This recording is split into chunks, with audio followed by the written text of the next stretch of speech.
A warm good afternoon to all who have joined us. We will start the valedictory session right now. The valedictory session will also be streaming live on YouTube. There are some important announcements related to the valedictory session. Event comparing is being handled by Dr. Kanika Gupta and Dr. Shweta Sharma.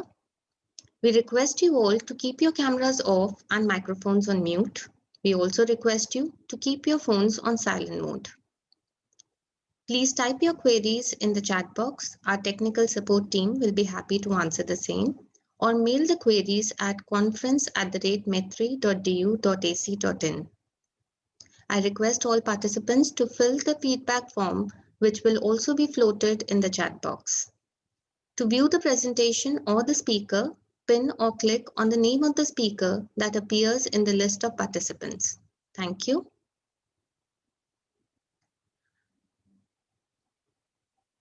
A very good afternoon to one and all.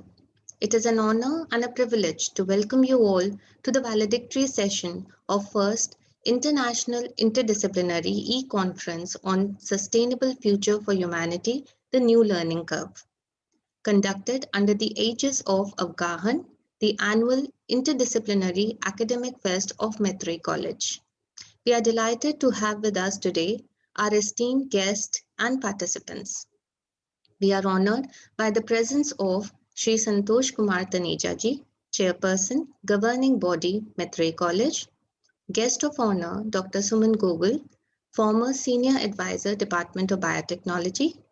Professor Balaganpati Devrakonda, Head of Department of Philosophy, Delhi University. And our chief guest, Professor Suman Kundu, Director, South Campus, University of Delhi, who have taken time out from their busy schedules to be here with us today. I would request Dr. Monica to please play the college documentary so we can give a tour of Metri College and its legacy to our wonderful audience present today. Dr. Monica.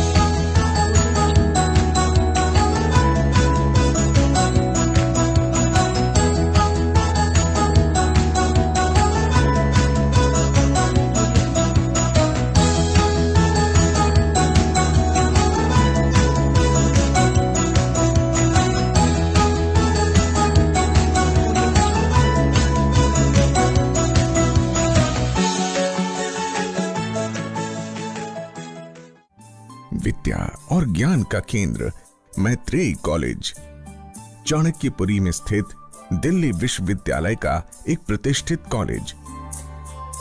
खूबसूरत आकर्षक campus, न जाने कितनी सुनहरी मीठी यादें अपने अंदर संजो कर बैठा है। मैत्रेयी कॉलेज के लिए यह वर्ष बहुत ही महत्वपूर्ण है। The role of an institution is to provide an environment that is based on strong academic principles that facilitates the collaborative and creative learning for all the students. And it has been possible all because of our committed teachers, very supportive administrative and technical staff, and above all, our gifted students. हर वर्ग और जाति, भिन्न भिन्न प्रांतों और यहाँ तक कि विदेशों से भी छात्राएं मैत्रेयी कॉलेज में एडमिशन लेती हैं। हमारा उद्देश्य इन छात्राओं को ह्यूमैनिटीज, साइंस या कॉमर्स कोर्सेज में अंडर ग्रेजुएट लेवल की केवल डिग्रीज दिलवाने तक सीमित नहीं, बल्कि उनके सशक्त व्यक्तित्व का निर्माण एवं समाज व राष्ट्र में सशक्त भूमिका निभाने के लिए उन्हें प्रेरित करना है। और हम गर्व के साथ कह सकते हैं कि मैत्रेयी समुदाय ने मैत्रेयी नाम के गौरव को वर्तमान तक कायम रखा हुआ है। मैत्रेयी वैदिक काल की प्रसिद्ध विदुषी और ऋषि याज्ञवल्क्य की पत्नी थीं। अपने जीवन में मैत्रेयी ने सांसारिक संपत्ति की तुलना में ज्ञान के चयन को प्राथमिकता दी थी। वो ब्रह्मवादिनी थी। मैत्रेयी समुदाय ब्रह्मवादिनी मैत्रेयी के जीवन आदर्श को सर्वोपरि मानकर उसके साथ प्रतिबद्ध है। विद्यार्थियों में ज्ञान की लौ प्रज्वलित करना हमारा उद्देश्य है। मैत्रेयी कॉलेज से शिक्षा पाकर हमारी भूतपूर्व छात्राएं education, music, dance, sports, TV channels, Bollywood, Indian army, air force, यहाँ तक कि विदेशों में भी विभिन्न सम्मानजनक पदों पर नियुक्त हैं। हमें गर्व है छात्राओं की इन महत्वपूर्ण उपलब्धियों पर। इन्हीं के फलस्वरूप मैत्रेयी कॉलेज आज राष्ट्रीय, अंतर्राष्ट्रीय स्तर पर विकास और सफलता की नई नई ऊंचाइयां छू रहा है। I want to thank Maitri College for giving me the Distinguished Alumni Award. I feel so honored to have received this award, and it means so much to me. Maitri College gave me both the foundation and the momentum to build my career. At present, I live near San Francisco, California, and I'm the president and CEO of a healthcare company. I am proud to say that because of my company, more than 100 people back in India have good quality and reliable jobs. For those of you presently studying at Maitri College, I urge you to embrace your good fortune. 1987 में Maitreyi college Netaji नगर की school building से चाणक्यपुर स्थित इस आकर्षक भव्य building में पूर्ण रूप से शिफ्ट हो गया। प्रिंसिपल डॉक्टर सीता श्रीवास्तवा का अत्यधिक महत्वपूर्ण योगदान, जिसके लिए मैत्रेयी समुदाय सदैव उनका आभारी रहेगा। अपने कार्यकाल के दौरान उन्होंने कॉलेज की वर्तमान बिल्डिंग के हर एक विंग का विशेष रुचि लेकर निर्माण करवाया। इन्हीं बीते पलों और मीठी यादों को एक खूबसूरत अंदाज में सहेज कर बैठा है मैत्रेयी कॉलेज का ये आकर्षक परिसर। आओ नमन करें, मैत्रेयी आदर्श हमारा, आओ नमन करें। Thank you. We will now begin the auspicious day with the lamp lighting ceremony, along with invoking Ma Saraswati, the goddess of knowledge. I now request my colleague Dr. Monica to play the lamp lighting video.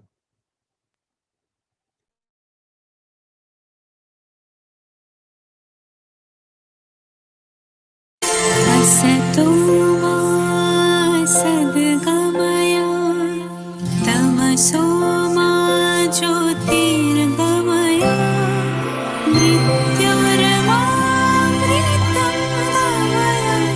Om Shanti Shanti Shanti.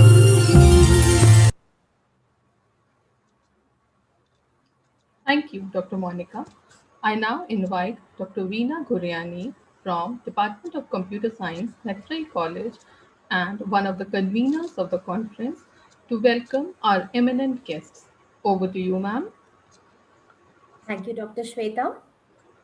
Good afternoon to distinguished guests, academicians, colleagues, and students. I extend a warm welcome to Professor Suman Kundu, Director, South Campus, Dr. Suman Govil, former Advisor, Department of Biotechnology, Government of India, Professor Bal Ganpati Devarakonda, Head of Department of Philosophy, Shri Santosh Kumar Taneja ji, Chairperson, Governing Body, and our Principal Ma'am, Dr. Haritma Chopra. Avgaahan is the international interdisciplinary academic fest being organized by Maitri College since the year 2019. It aims to provide students with the opportunity to explore various disciplines through innovative and intellectually stimulating activities. All departments of the college come together to offer extensive events ranging from quizzes, case studies, coding, photography, and many more. It comprises of 2 rounds, the preliminary and the final round. In the year of its inception in 2019, the events were organized in both online and offline modes. Since 2020, to maximize the student outreach across the globe, all the events were conducted solely in online mode. Every year, the registrations have increased progressively, and so has the participation. This year, we received more than 4,500 registrations from different colleges and universities across the globe. Registrations received from other colleges this year are more than those which we received from Maitre. We have participation from all disciplines, making it truly interdisciplinary. This year, under the aegis of avgaahan, we have come up with the first international interdisciplinary e-conference, which is conceptualized to ignite research interest and passion among students at both undergraduate and postgraduate levels. The objective of the conference is to develop soft skills and analytical skills among students. Humankind has not woven the web of life. We are but one thread within it. Whatever we do to the web, we do to ourselves. All things are bound together, all things connect. This quote by Chief Seatle motivated us to decide the title of the conference Sustainable Future for Humanity, the New Learning Curve. The conference aims to open up a healthy exchange of thoughts with a focus on various issues related to humanity in the post COVID 19 pandemic world. I take privilege to state that the conference has received an overwhelming response, having registered participants from different corners of the country and outside the country with over 120 abstracts. Thank you all for an overwhelming response. I hope this one day conference is an enriching experience for all. Thank you so much. Over to you, Dr. Shweta. Thank you, Ma, for welcoming our guests and all the participants. Now I invite our respected and much loved Principal of Maitrey College, Dr. Harituma Chopra, to address the participants. Over to you, ma'am. Thank you so much, Shweta, for giving me this opportunity to speak. And I hope I am audible to all. Yes, ma'am, you are. Thank you. On behalf of Maitrey Kutum, I extend a very warm welcome to all our esteemed guests, distinguished dignitaries, and our very enthusiastic participants who have joined this conference, who are part of this conference since morning. And I'm sure this has been a very enriching experience for one and all. And on the onset, I profusely thank Professor Suman Kundu, Director South Campus, Professor Balaganpati, Head Department of Philosophy, Professor Suman Govil, ex-advisor DBT, for accepting our invite and for making their valuable contribution in this international conference. I do understand that 2 days after, on 27th, University of Delhi is holding its convocation, and despite so many things are going on, but Sir Professor Kundu, he graciously accepted our invite. So we are indebted to you, sir. Thank you so much for accepting this invitation, because your presence would motivate the students. And when I talk about this particular conference, maybe in very few words, what I can say is that last 1 year has radically changed the lives of one and all, because maybe in the month of March 2020, our approach, our outlook towards life or things happening around was very different from the way we look at things now. And because we know that everybody is going through multiple challenges, and these challenges can be emotional challenges or at the mental challenges, but we all are working hard to evolve ways so that we can lead a more comfortable sustainable styles, and we are able to give something to our future generations.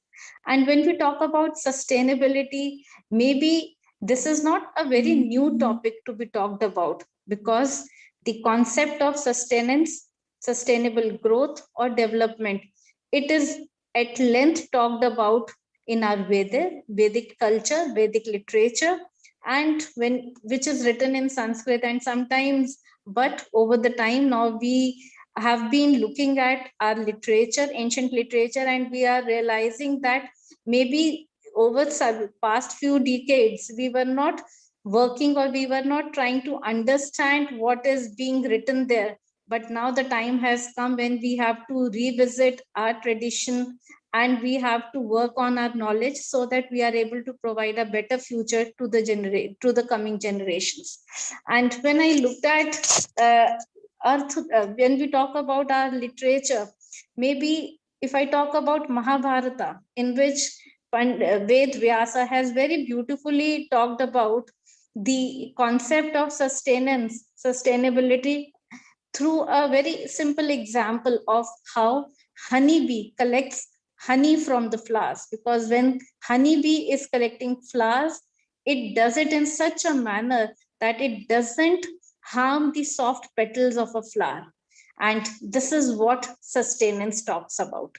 And that is why even in one of the shlokas, which is written in Atharvaved, and it is Prithvim Vishwadhyasma Dhritam Achvadmasi, which says that Mother Earth has ability to embrace the needs of all, and therefore every individual must pursue the path of dedication and submission.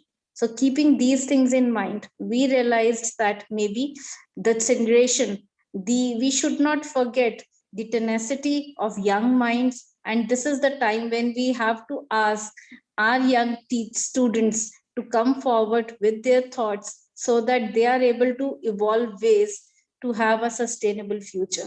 And keeping these things in mind, this e-conference has been organized, which has received an overwhelming response, wherein since morning today, 120 papers have been presented in 8 different technical sessions. And from each technical session,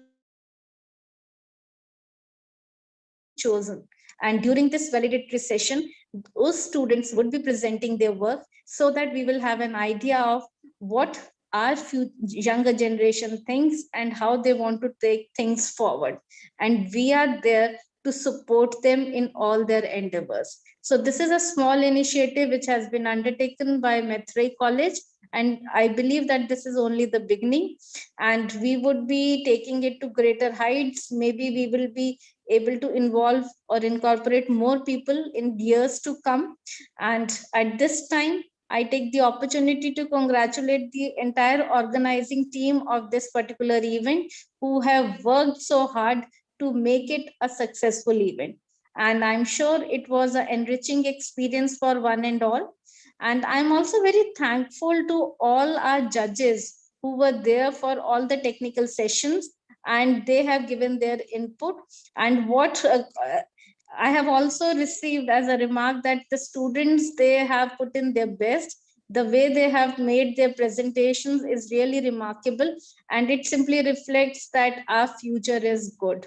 And I congratulate all, and I now request request Dr. Monica to take the program further, and we will be talking in detail about the various program that the various things that we would be taking into consideration in this validatory session. And thank you. I once again thank all our esteemed guests for accepting our invite. Thank you so much. And we would certainly be very happy to hear from you all what you feel about the achievement of the students and the way they are taking and the way they are shaping up their careers. Thank you so much. And congratulations to all the students who participated and presented their work. Thank you so much. Thank you, ma'am, for your warm and inspiring words.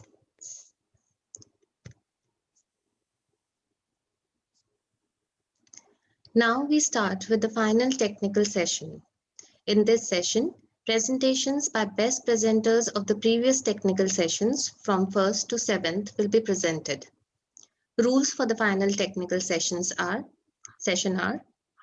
only the finalist of each technical session of the student category will be presenting on the same topic again during this valedictory session. Time allotted for each presentation is 5 minutes in total. The breakup would be 4 minutes for presentation and 1 minute for interaction and question by the judges. Our chief guest, Professor Suman Kundu, and our two guests of honors, Professor Dr. Suman Gogol and Professor Balaganpati Devrakonda will be judging the presentations. The best three presentations from this round will be awarded with cash prizes. To begin with, the first presentation is by Ms. Aditi Singh and Ms. Stuti Singh, mentored by Dr. Ghazala Ruhi. They will be presenting on the topic nanotechnological intervention to mitigate the SARS-CoV-2 infection. Over to the team.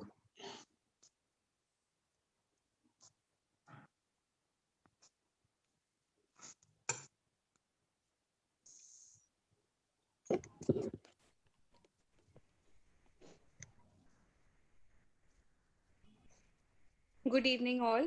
Ma'am, I'm not able to share my screen. Only the host has this permission. Parul ma'am, can you assist?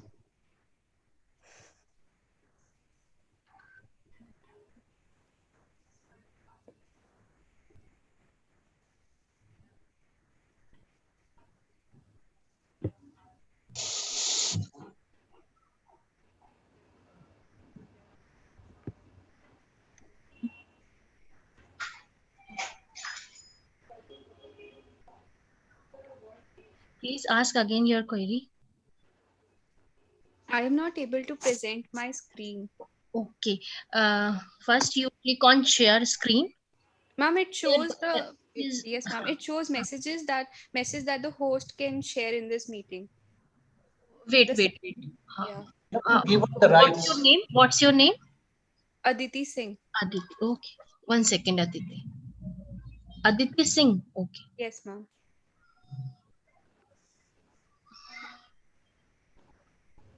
Now you can share. Okay, ma'am.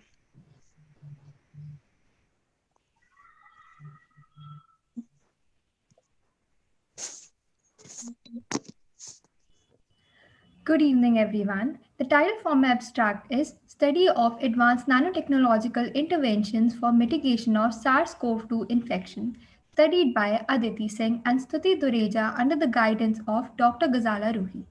The object of the presentation was to study nanotechnological tools along with their challenges to combat COVID-19 pandemic. The entire world was appalled by the havoc created by SARS coronavirus.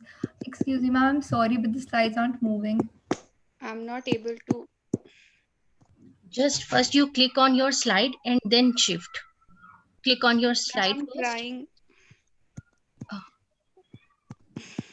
I don't know. We did practice on Zoom meeting earlier. It's not data.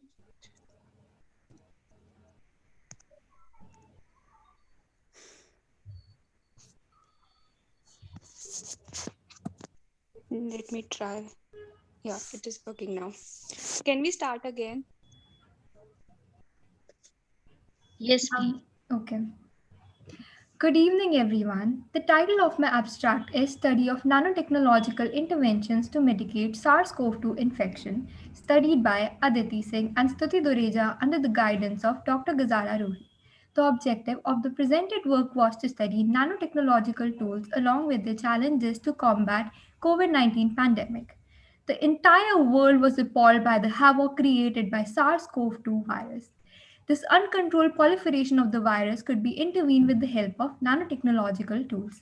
The methodology adopted was collection of relevant research papers, nanomaterials were studies along with their challenges, and future scope and our thoughts were proposed. So, what is nanotechnology? Nanotechnology is designing and fabrication of materials, devices, and systems on the nanometer scale. Attachment inhibition and viral inactivation are the two strategies which can be used with the help of nanoparticles to inhibit viral cycle inhibition. Some of the antiviral nanotechnological tools are antiviral masks, surface disinfectants, and nanostructured surfaces. A comparative study shown here shows reduced efficiency of melt-blown fiber, that is N95 mask with usage. The no antiviral property of the mask makes it a source of cross-contamination of the virus. Further, it raises reusability and environmental concerns. Whereas nanofiber masks inactivates the virus, hence is reusable. The breathability of the nanofiber mask is supported by the infrared thermal picture showing higher breathability than melt-blown fiber mask. The same micrograph here shows when melt-blown fiber was disinfected with the help of ethanol, its efficiency reduced to 65%, whereas for the nanofiber mask, the efficiency was maintained at 97 to 99% even after 10 cycles, hence making it a better protected against virus and more environmentally conscious choice. Same images here of the copper oxide nanoparticles impregnated on polyester fiber shows retention of antiviral and antimicrobial properties of the nanoparticle even after 75 washes, making it reusable and more environmentally sustainable. Next tool is surface disinfectant. There are some shortcomings of conventional surface disinfectants, which includes efficiency lost with time and requirement of high concentration and reapplication. Also, majority of them have quaternary ammonium as active ingredient, which has toxicological effect on humans. So we suggest use of nanotech-based surface disinfectant by developing engineered nanoparticles which destroy envelope protein of virus. These are commercially available. Wheels, a bike service provider, recently installed nanotech-based self-cleaning handlebars. Another case study is of Milan, where nanotech-based surface disinfectant was sprayed in public spaces, aiming to remain self-sterilized for years. However, there is a knowledge gap of engineered nanoparticles and a possibility of them leaching out. Nanotopography of metal surfaces is another strategy. The human coronavirus can last up to 9 days on surfaces, which can be inactivated by nanostructured aluminium 6063, shown in the same micrograph B. The authors reported no recoverable live virus after 6 hours of exposure to SARS-CoV-2, hence reporting antiviral property of metal surfaces. The challenges of suggested nanotechnological tools include environmental toxicity of nanoparticles and their ingestion by humans, which can be overcome in future work of these nanotechnological tools. This includes development of broad spectrum antiviral nanoparticles for treatment, as conventional treatments render ineffective due to the viral mutations. Concluding with our thoughts, exploring the field of biodegradable nanomaterials with antiviral properties like chitosan based nanomaterials could help mitigate SARS CoV 2 and new emerging viruses. In the end, I would like to thank Dr. Haritma Chopra, our officiating principal, and the organizing committee of Afghan to provide us with this opportunity. Thank you. I would now invite the judges for interaction with the participants.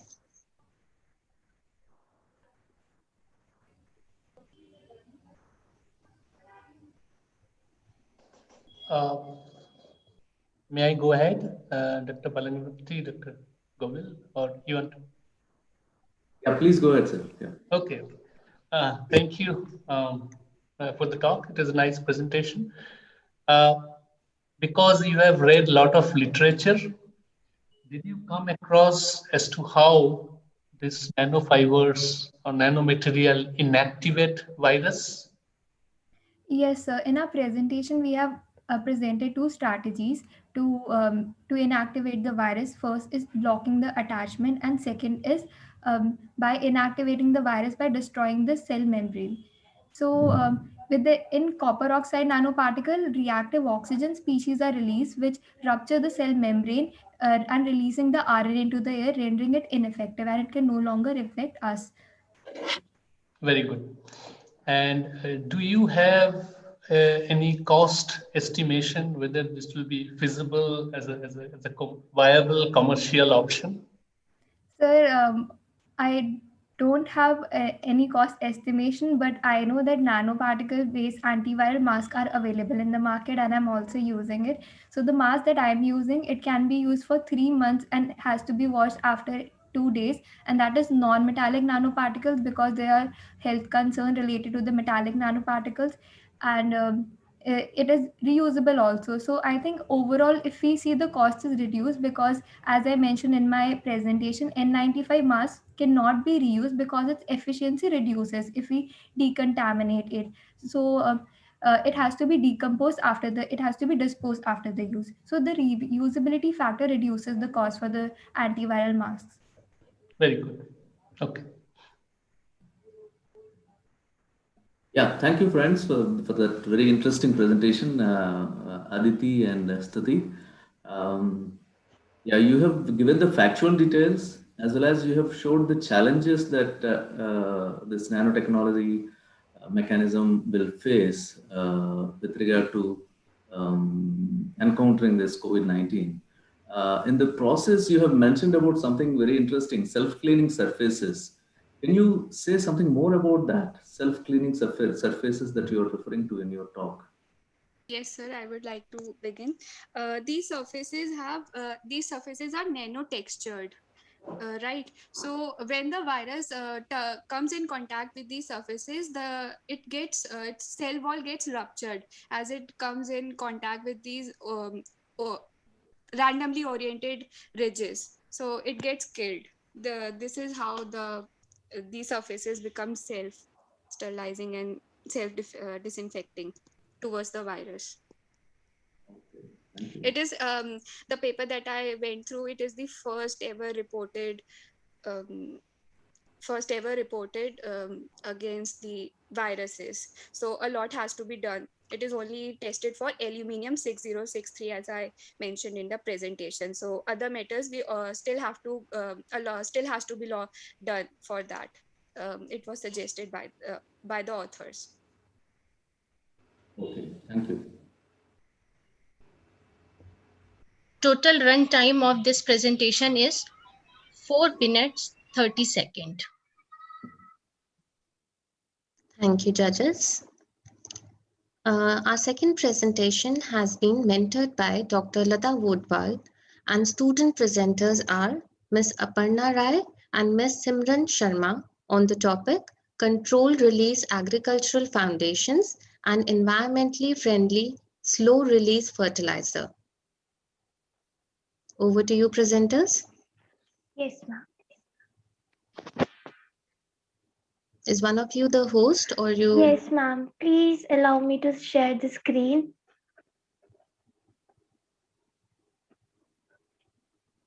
Pavlu, ma'am? Now you can present, Simran. Okay, thank you, ma'am.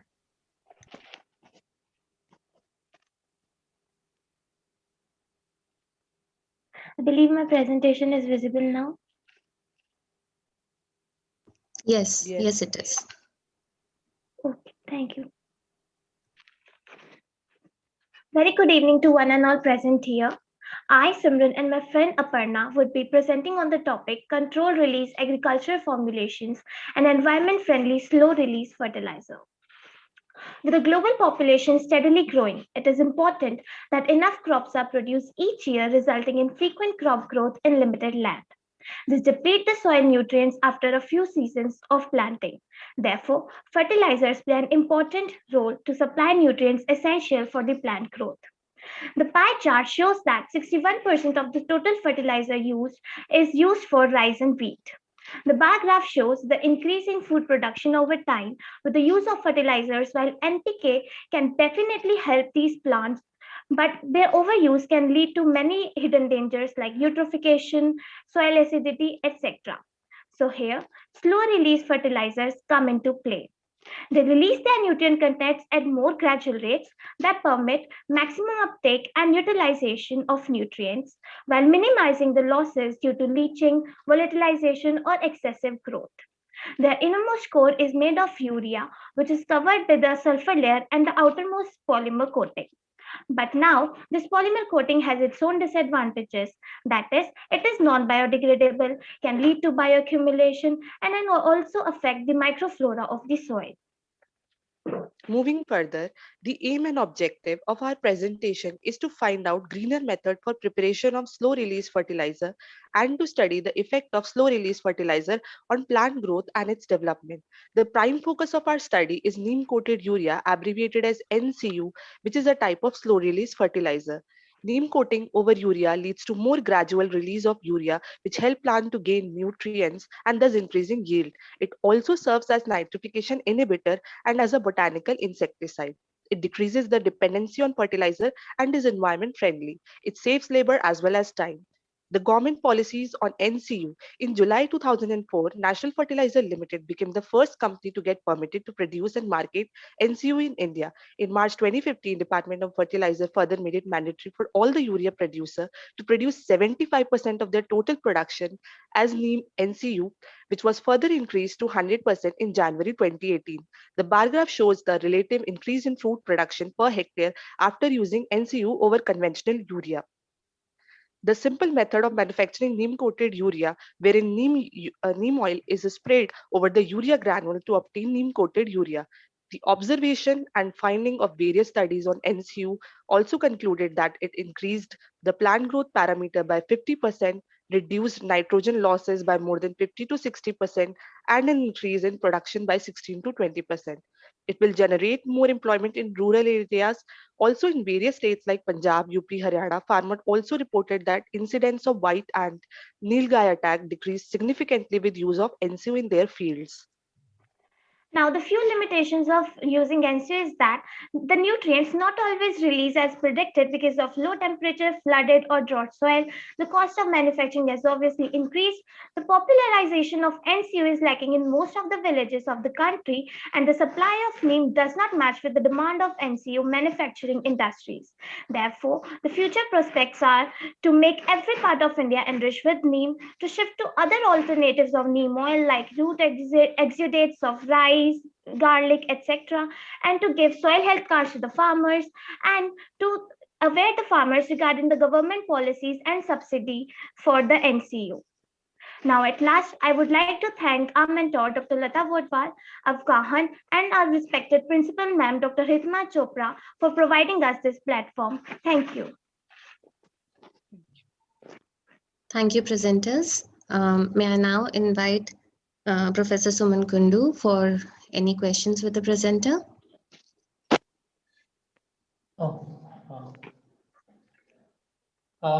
Good presentation. You seem to have provided some data for neem oil, neem oil.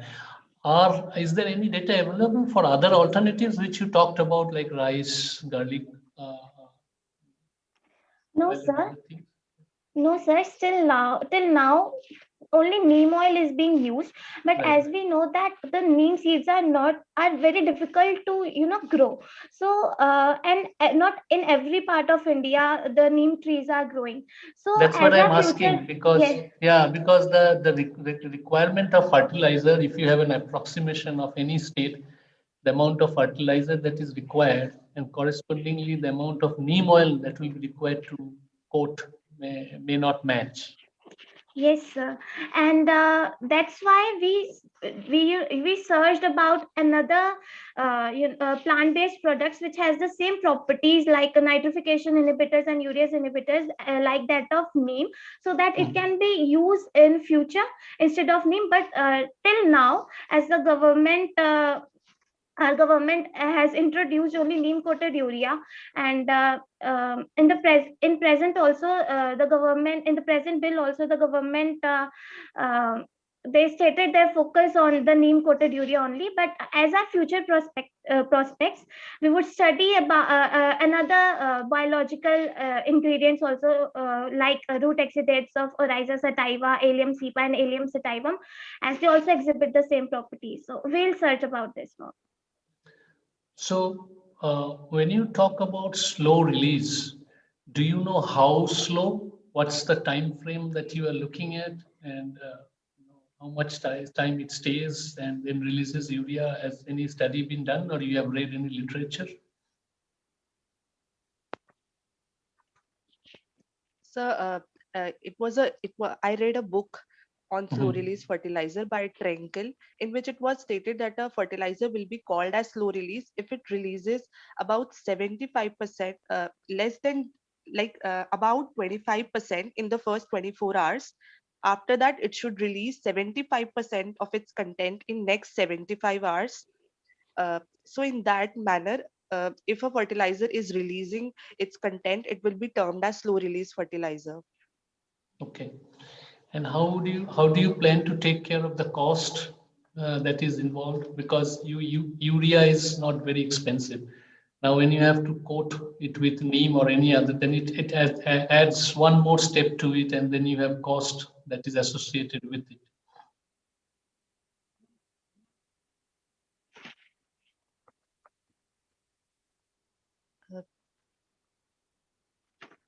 Yes, Sir, sir. yes,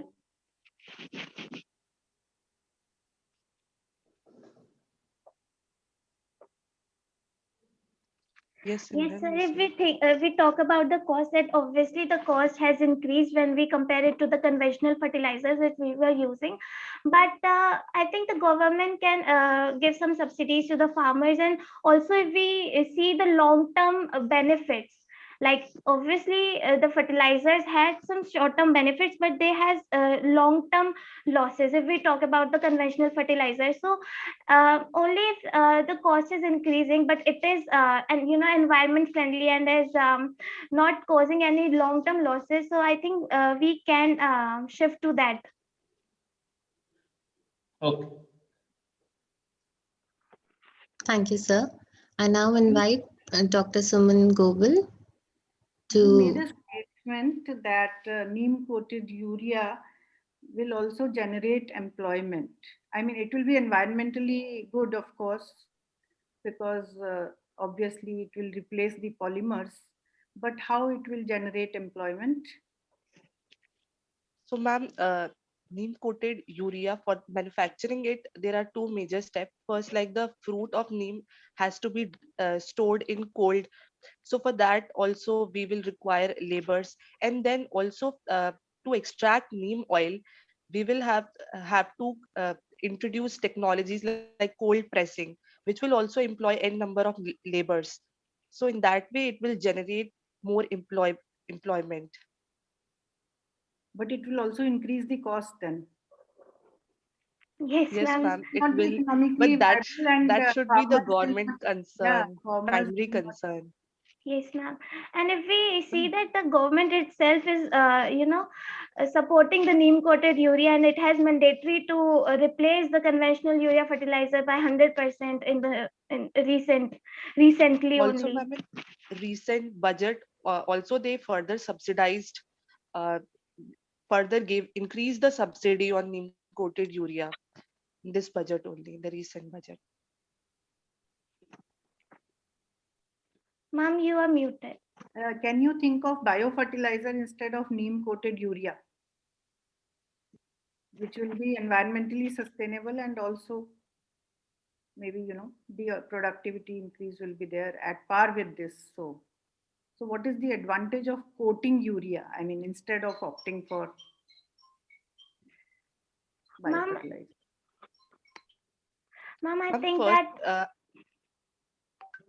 yes, Aparna. ma'am, first I think government always wanted to uh, kind of stop the illegal use of urea. For this, they made it mandatory that all of the urea should be coated with neem, so that urea which was being used as an adulterant in milk industry and other illegal use will be stopped. So that was their first concern, I believe. And also, ma'am, biofertilizer, I believe they are a bit slow in They'll take their more time action. as compared to urea, yes. And ma'am, also the acceptance will be more because somehow it is urea only. So I Only. think farmer will be more able to accept it. No, one trick, that's why I asked you about the kinetics. One trick that you have to check, that urea could be leached away, washed away, whether the neem coated urea stays longer. So you have to add less number of times you have to fertilize your plant. Yes, ma'am. Yes, sir. Yes, sir. Yes, sir, yes, sir. It increases the shelf life. It has increased shelf life also as compared to conventional fertilizer. Yeah, that's where you compensate for the price increase also. That has to be studied. Yeah. Yes, sir. Thank you. Thank you, sir. Thank you, sir. Thank you, ma'am. Total duration of presentation is 4 minutes 5 seconds. Professor Ganpati, would you like to ask the presenters anything? No, that's fine. That's fine. Thank you. I would like to call now Dr. Shweta to take on further presentations. Thank you, Dr. Kanika.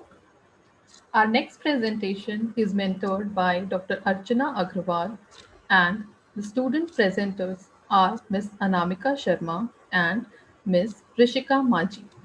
Their topic is purification of water using safe and economic method. Over to the presenters.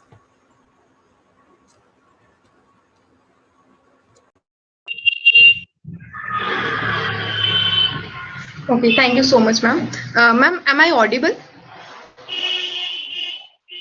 Yes, you are audible. Yes, Anamika, you are audible.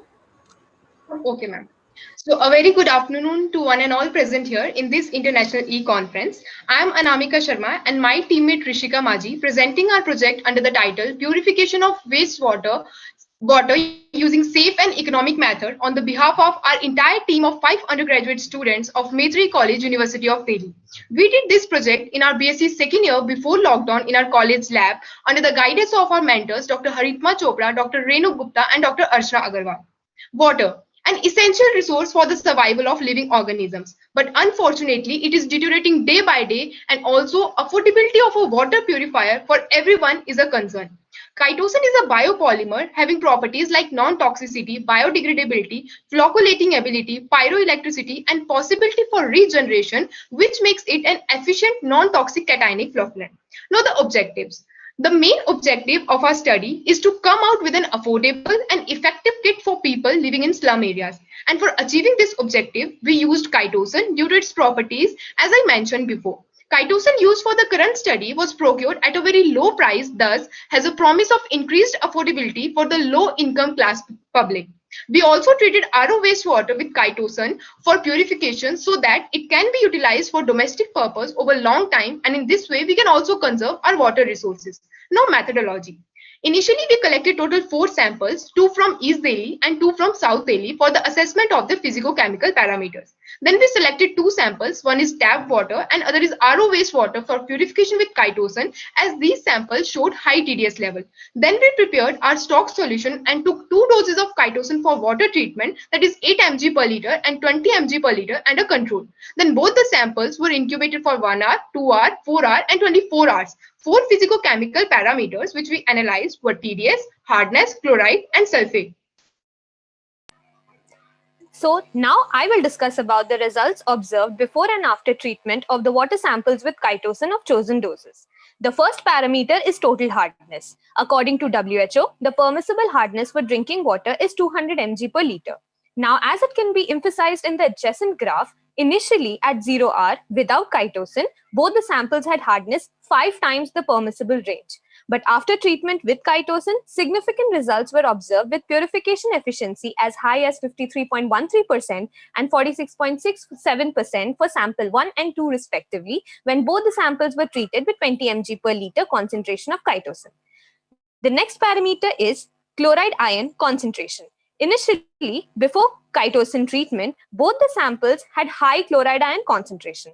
As evident from the graph, there was a significant decrease in chloride concentration. Better results were observed in sample 2, which when treated with 20 mg per liter of chitosan was found to be the most effective with a fairly good purification efficiency of 36.15%. Similarly, the next 2 parameters, sulfate ion concentration and TDS, there was a steady decrease with the increase in the chitosan concentration. Maximum efficiency was observed in 20 mg per liter and 8 mg per liter for TDS and sulfate ion concentration respectively. So at the end, we can conclude from the experiment that chitosan is an efficient water purifier, and in our experiment, the most effective dose was found to be 20 mg per liter. Also, better results were observed in reducing the hardness of water samples. The chitosan used in our research was low cost and is affordable for people belonging to low socioeconomic strata, and it showed promising results and can be used as a potential water purifier. Also, approximately, an average RO purifier wastes 3 liters of water for every 1 liter of purified water. Though untreated RO wastewater is used for domestic purposes, it has long-term harmful effects. Thus, purifying this wastewater and then using it would be a more effective practice. The future plans include further standardization of chitosan doses for better purification and testing more parameters and more water samples. Next is biological analysis of the pre and post-treated water samples, and also preparation of a kit which is affordable and easily accessible for water purification. Thank you.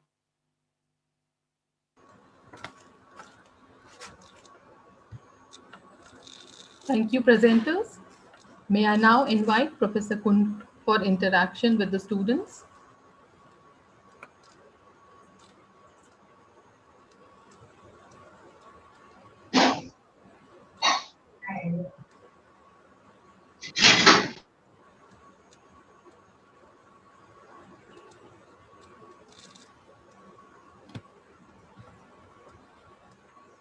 Maybe in the meantime, I can ask. Yes, sure, ma'am, please. You had two samples, sample 1 and sample 2. So sample 1 was tap water, I guess. Yes, ma'am. And sample 2 was RO wastewater, right? Yes, ma'am. Yes, ma'am. And you had, I mean, I could see almost parallel results, not much difference in tap water and RO wastewater. Both Yes, of ma'am. them were showing similar results. Is that okay? Yes, ma'am. Ma'am, more or less. More like or the less. tap water had less, the RO wastewater had more, Yeah. but more or less. Okay. And you have used, of course, chitosan, but did you, read any literature about certain seeds being used as purifying water, like moringa seeds or several other plant seeds are used? Yes, ma'am. We read some like plant extracts being used for purification of water, Yes. but the efficiency was not that high. But using plant extracts with chitosan may be a potential water purifier, and that may increase the efficiency of chitosan. We have not tested it yet, but we would like to do it as a Yes. future plan. That would be a good strategy to combine both. Yes, ma'am. Okay. Thank you. Thank you, ma'am. Thank you, ma'am. I now invite Professor Balaganpati for interaction with the students. No, I only appreciate both of them for their work, Anamika and Rishika. But I think Professor Suman Kundu is available because they are experts in the field. I am not. Sure, sir. Well, thank you, Professor Balaganpati. Okay, now it's not about being expert. So now I wanted to know uh, what is new and unique in your study, because chitosan is pretty widely known as a water purifier and pretty frequently used. Okay, sir. Actually, chitosan has been used previously as a water purifier, but it has been seen that it is expensive for water purification. Yes. So our main aim was to use chitosan in a way that we can reduce the costs. So, like we used chitosan in a very low dose, so that like we can reduce the costs of using it, and then we obviously wanted to prepare. Do you mean that this low dose has not been tried before? Sir, I don't know. I like in the previous papers, the dosage was like quite high, and um, like they were expensive chitosan, but Sir, we also here used.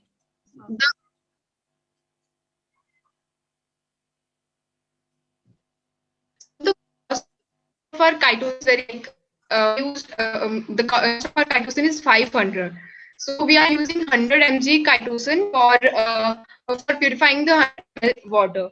So if you actually get calculated the estimation of the cost, but on the basis of these costs, so you can see that it's only cost for every 10 liter of the water. It is quite affordable for low income people also. Okay. So is chitosan FDA approved? Is it safe for consumption? Sir, it has been approved by the Yes, sir. US. It's non-toxic for the mammals. It Yes. has been approved in US. Go ahead, Rishika. Yes, sir. I'm saying that it has been approved in US. Okay. Okay. Okay. Thank you, judges and the presenter. Are there any other interactive questions from the judges? Okay, we can go further. Thank you, presenter. If you Yes, might, sir. sorry for the interruption. No, please go So ahead, sir. we got an Excel sheet, okay, for marking, but this presentation does not seem to be there in that Excel sheet.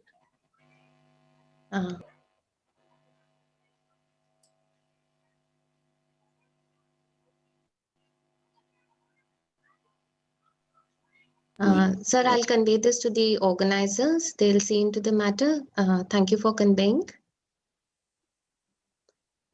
Total run time of this presentation is 3 minutes 45 seconds.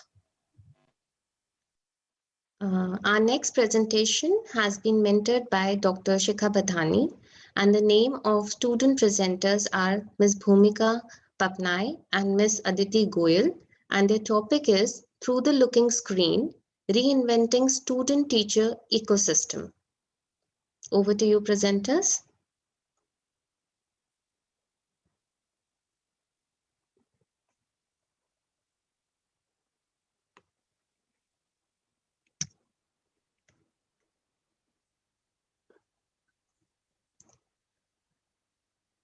Ms. Bhumika, Ms. Aditi, are you there?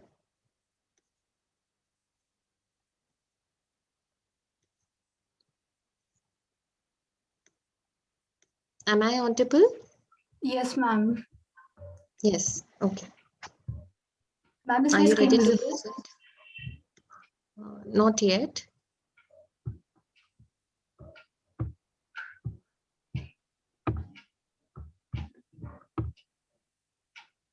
Ma'am, now? Yes, Bhumika. Okay, ma'am.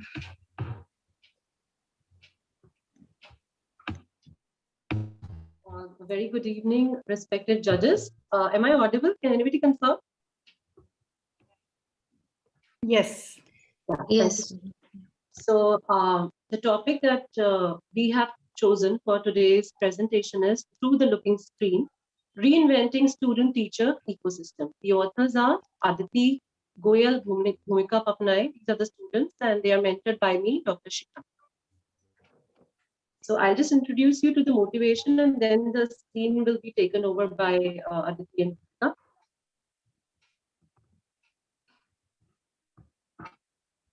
So all three of us had our own experiences, during the pandemic because all three of us were like the two stakeholders on the education forefront. And we felt that education is one of the most vital fields that has evolved during this pandemic. So that is why we took up this topic. And then we felt that there is a need to bring key observations in the education domain to the forefront, which is from the perspective of the student as well as the teachers.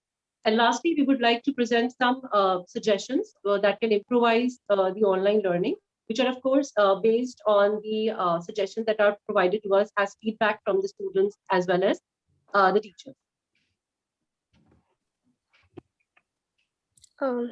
Good afternoon, everyone. Sorry, I got disconnected for the delay. So I would like to point out the major objectives of our research. One of the key objectives of our research is to outline the impact of online mode of education on the student and teacher relationship. To achieve this key objective, the sub-objectives of our research is to compare the online mode with offline mode of learning. Secondly, to make a note of all the challenges that we have faced while transitioning from the physical mode to the online mode of education. Lastly, to suggest a few improvisation on how to make online learning more effective for students as well as teachers. The methodology that we have used for this survey was to first have a brainstorming session in which we framed a few questions that were relevant to our topic. It was easy for us to frame these questions since the topic was relatable to us, and as students, we have personally been in the situation. So we formed separate questionnaires for both teachers as well as students. And we incorporated brief questions as well as MCQs. Majority of the questions were MCQs since they are less time consuming to fill. And we also ensured about the anonymity of our respondents so that they have no hesitation in filling up the forms. Once we received a considerable amount of responses, we accumulated the data and processed it through the R software environment. After processing our data, we came to the various conclusions.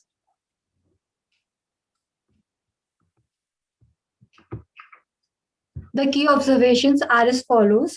The total number of responses that we obtained from the teachers and students are 63 and 151 respectively. Out of those who voted for the offline classes, nearly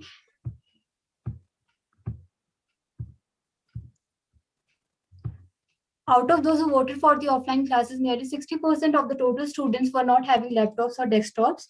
Also, we observed that nearly 80% teachers do not prefer open book examination, whereas 47.7% students prefer OB and 28.5% students are comfortable with both OB as well as the traditional exam. Next, we draw a comparison between the open book examination as well as the traditional exam. In traditional exam, the questions are direct, like what, how, define, or explain, whereas in open book examination, analytical questions are asked that provoke the thought process of the students. In traditional exam, one need to just cram up things, whereas in open book exam, one need to put some thought process before answering a question. The major advantage of traditional exam is there are less chances of academic misconduct, whereas in open book examination, it is more vulnerable to academic misconduct. Now let us take an example. In 2019, a question was asked in the traditional exam as explained to black hat SEO techniques. A similar question was asked in the open book examination and was framed as which SEO method does not comply with the search engine guidelines and so on. Now, instead of giving the question directly, they gave the definition of the term and they asked for the term and they made the question indirect so that the student has to put some thought process and then to answer the question. Now, the major challenges that were faced by teachers were internet connectivity issues, inconvenient working environment, technical issues, sound barrier, and location barrier. Whereas the problem that faced by the students were internet connectivity issues, health issues, lack of concentration, lack of class interaction, and 15 students found no issues in online learning. Next, how to improvise online learning. From the student's perspective, more e-resources should be there, reduced duration of classes, digital tab, more online quizzes, doubt session, short daily assessments, recordings or notes of each online lecture. From the teacher's perspective, evaluation of students on a frequent basis, digital tab, more use of online presentations, interactive sessions with students, limited strength in a session, software to evaluate students efficiently, and blended teaching should be performed. Coming to the conclusions of the presentation, one of the major conclusions that we drew from our research was that majority of students did not have the facility of a laptop or personal desktop at home. This resulted in their lower interest in attending online classes. Secondly, we observed that most of the students were in majority of having open book examinations, whereas the teachers strongly opposed the same. Lastly, the key highlight in the issues that were highlighted by the respondents was that of the internet connectivity. The limitations of our research was firstly a limited data. That is because we had a limited time of 1 week at our hands. So there was limited data and we hope to have further detailed observations in our paper. Lastly, another limitation was that of the questions that may vary from people to people and course to course. For example, people having courses with physical backgrounds would need physical classes to brush up their practical knowledge. Lastly, I would come to the future directions for our research. We would hope to explore more apps and online platforms for making online learning effective, and also outline a framework and measures for making it more useful. Thank you. Thank you, presenters. The floor is open for the judges for interaction.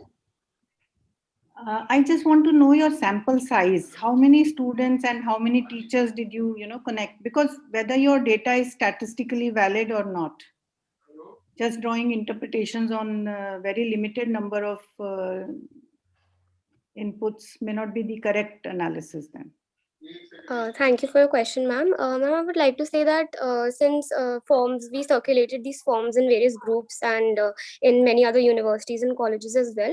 So we had a limited amount of time, and that time we could gather around 150 responses from students and around 62 responses from teachers. So we hope to further include more responses. We are awaiting more responses as we further delve into this research. For now, we have limited data. Okay, and then you make a statement that open book exam will be more analytical, while a conventional exam will be more like cramming and traditional type of questions. So why can't you ask analytical questions in traditional type of question papers? Ma'am, we just had this data and we went through a few question papers and we compared the questions that were given in the OB examinations and the questions that were given when we used to have physical examinations. So we just compared a few questions and we drew this conclusion that the questions that were asked in the physical examination were much to the point.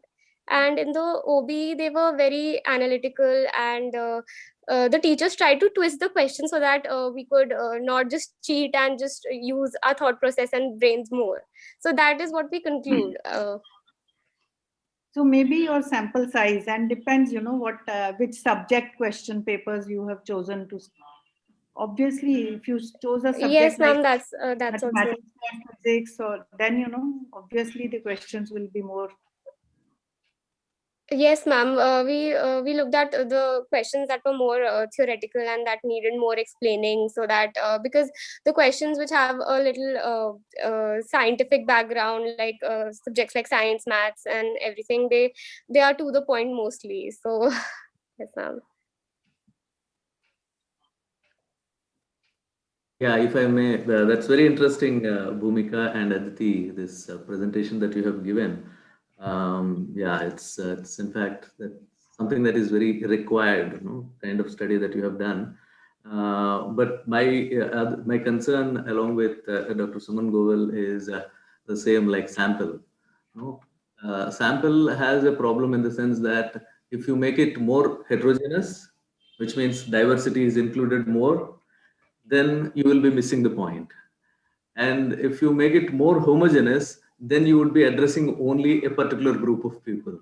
So balancing both of them is the difficult task.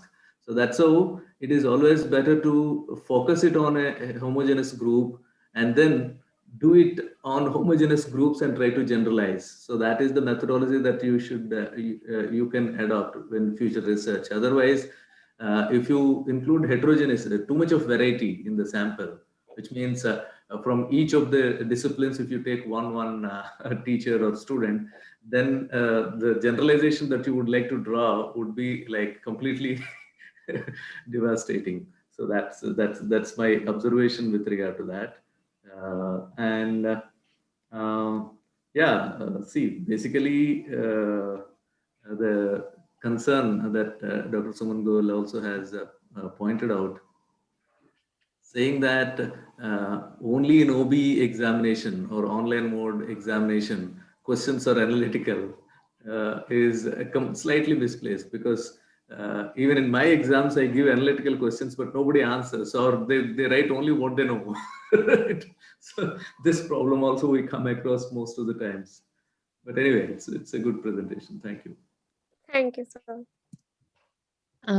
What I wanted to ask was quickly, that's a good problem that Dr. Govil and Professor Balagapati brought about for sample size. Okay. Now you had less time and you could not get more samples, but within whatever sample size you have, can you do something? What can you do to assess this hypothesis that with smaller sample size or larger sample size will kind of make your data more reliable? Can you think of something?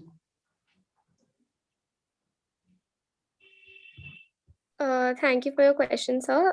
Sir, I would like to say that we tried our best to do as much analytical research on this as possible, because this is a matter of theoretical concern also. Like the opinions of, just like you said, it is heterogeneous, and we have to keep in mind the No, opinions of everyone. all that is fine. I'm saying, could you analyze your data a little differently to get to this issues? Can you think of something?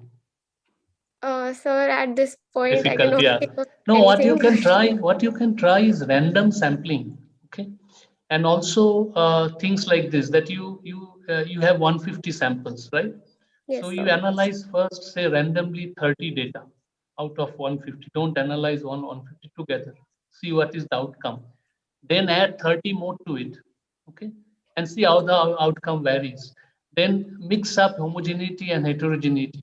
Okay, same subject, different subject, and you will see some pattern that will emerge out of that random analysis, which will tell you that, well, if I have 3000, 30 and versus 150, how much that difference makes. Though it is still a small sample size, but at least some idea. Now you are a student. Yes, sir. Let's forget about statistics. I'll ask you a direct question. Yes, You sir. get all the facilities. You have the best laptop, you have wonderful connectivity, and all that to you. Would you prefer online classes or offline classes? Sir, in my personal really liked this experience of online classes. I'm not saying that when we were studying physically, the effect of that was any less, but I also wouldn't say that studying at home with amidst all these distractions, also with the internet and etc., that I have felt less inclined towards studying. It has been as effective as physical mode of studying, even though we physically miss going to college. That is a different thing, but in matter of studies, it is the same for me. Okay, so you think both are equally effective, there is no difference. Yes. But you would prefer OBE over classical mode of exam, or? So for me, I guess I will prefer classical mode of examination. Okay. Okay. Thank you, sir. Thank you for your suggestion, sir. Thank you, presenter, and to the judges. Total run time of this presentation is 6 minutes 15 seconds. Our next presenter is Ms. Janvi Arora, mentored by Dr. Harleen Kaur, and the presentation would be on the topic Gender Sensitization, Past and Post COVID-19 Pandemic on Gender Equality in India. Over to the presenters. Ma'am, am I visible? Yeah, your screen is visible. Should I start? Yeah, please start, Janvi. Ma'am, I'm not able to. Yeah. So, where the mind is without fear and the head is held high. Into that level of freedom, my father let my country awake. Today, I would like to wish, with this prose, a very warm good evening to the galaxy of intellectuals present here. I have got this golden opportunity to put forward my research idea on the topic gender sensitization, past and post COVID-19, under the guidance of my mentor, Dr. Helene Kaur. If we can see at these instances, this is just a chunk. The real picture poses a vexatious issue. One of the important sustainable goals is to achieve gender equality, which seems likely to be a fantasy as we enter a new decade. Referring to the Crimes in India report, 1 in 4 women is at the burden of atrocity, and pandemics like COVID-19 exacerbate the threat towards the vulnerable section. If we talk about some literature reviews, surviving the pandemic for women is much more than the risk of infections. Talking about Ebola virus pandemic in Liberia 2015, there was men were not sensitized due to this child battering, women battering, and child abuse. Child marriages were common scenes, and even one thing that shocked me that marital rape has don't have any mention in the books of law. So, most of the cases registered are under cruelty by husband or his relatives. So, if a rape that is done by a stranger, it is punishable. But what if it is done by someone, a woman first? Talking about my research problem. So, this research scrutinizes the impact of COVID-19 pandemic microcosm as a shadow pandemic for women in the form of increased household burden, intimate partner crime, sexual assault, and domestic violence. The research calls for keeping the victims as the prime center of COVID 19 revival policies. My methodology is simple. It is a mixed method approach from the primary data collected by 137 individuals that is purely digitally recorded, and various kind of questions were asked regarding do they have faced domestic violence during lockdown and was the cases registered or not. And the secondary data by literature review to give better context to the existing data. Analysis, there exists a high correlation. It means as unemployment and communication gap increase, the loan related issues also surge. If you can see the data of the lockdown from January to May, in just 1 month of lockdown from March to April, there has been a surge from 22% to 47.2%. It's been a surge of 2.5 times, and nearly 19% are ignorant regarding this. Respondent profile, most of the respondents were from urban population. I will focus on youngsters and the female population. As you can see in the pie chart, the key findings include that most of the people that encounter domestic violence, most of the cases go unreported. And in the reality, it is the same thing that most of the cases are going unreported. The reasons due to the increase involves economic causes such as unemployment, patriarchy, social restrictions of mobility during the lockdown for women, and almost 35% of the female population that was surveyed, they have faced sexual assault in kinds of eve teasing, etc. in the course of their life. Women are the backbone of the nation, and we have to save such a precious resource. So we need sustainable local initiatives, community space to discuss ideas. And as I say, 90% people are ignoring towards helplines and all. So awareness programs, strict and stringent laws, acts, and schemes for welfare. Talking about some limitations due to COVID-19 situation, personal interview and direct observation will not be feasible, and the data collected focuses more on the urban population rather than the rural population. So I just want to say that in this COVID-19 times, when we were sanitizing our hands and we were sanitizing our bodies and clothes, just take mind. We should also sensitize our mindset too. Thank you so much for this amazing opportunity you have given to us.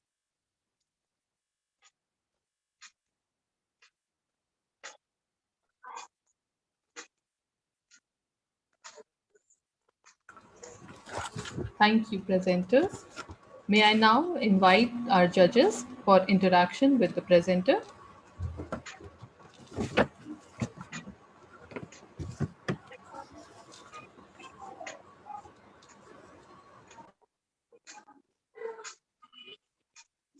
Again, I also feel that same problem. The number of samples they have studied, primary data is only 137.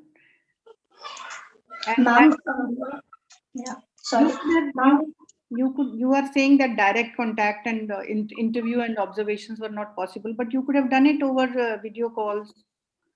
Yeah, we have done it, and I just say that from these 137 individuals, we have received a wholeheartedly response, and I cannot breach the confidentiality issue, but many people were there. They were just said they just kind of accepted that their mothers and their sisters have been the victims of these kind of things, and how they're so much empathized towards it. So this kind of made me very much into the topic.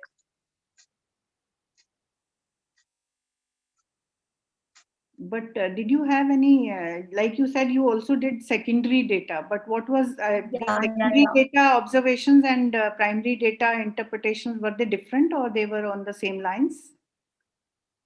Ma'am, if we talk about the secondary and primary data, from primary data, we have collected that 35% of the population that have faced domestic violence, most of the cases were going underreported. And if you also go to search for the Hindu or in the Times of India, there were some headlines that Delhi was third in domestic violence cases, but most of the people seek help from their friends, relatives, so they never actually got to the real official authorities. And that is a very much important issue in our society that we have to tackle. Yeah, we need to actually empower people to take advantage of the provisions of the law also. Yeah, legal provisions are there, but we often do not have the courage to go and report and seek benefits. Yeah, ma'am, most of the people I surveyed, they were not having courage to speak for themselves only. And I was like, you are a warrior. You are But not. do you see any difference across age? Maybe I thought, people of my age would be hesitant or reluctant to share their problems. But Yeah, I ma'am. find my daughter or my daughter-in-law, they are more vocal, like Yeah, they they are are more more vocal. expressive and Yeah, I just surveyed 45 or above. So there was a statement, a liquid statement that suggested that are women safe inside the house or outside the home. So more were saying that they were safe inside the house.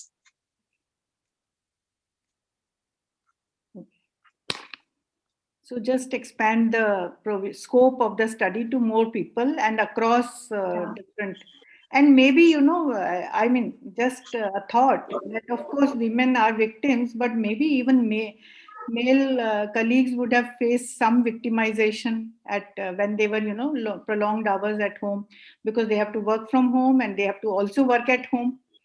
Yeah, actually, I was doing a course on this gender sensitization with the reference of Dr. Anjali Nigam. She was a UN awardee, we can say, in 2020. So she told us about various of provisions regarding this, and I was so much shocked to hear that and all the Nirbhaya cases and everything she was telling us about. I was so much shocked, and then I got to know about this research paper, and I was like, I want to do on this topic. Good. Highly relevant to people. Thank you. Thank you, ma'am.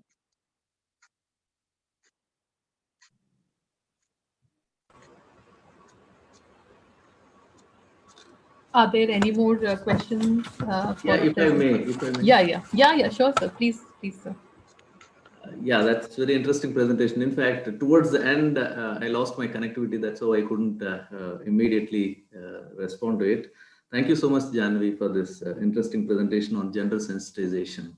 No, basically, I'm just taking you to a psychological aspect of it.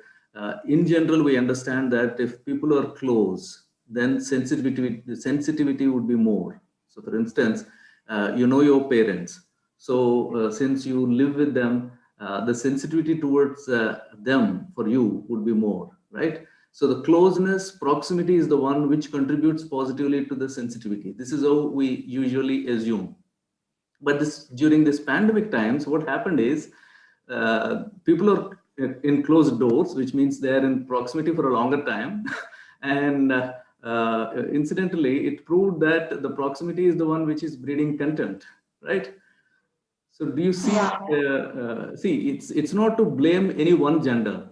No? When you talk about gender sensitization, it has both swords, no, both sides. No? So that way, do you see any such kind of impact in your study? No? The proximity is instead of contributing positively to sensitivity, is contributing or breeding contempt.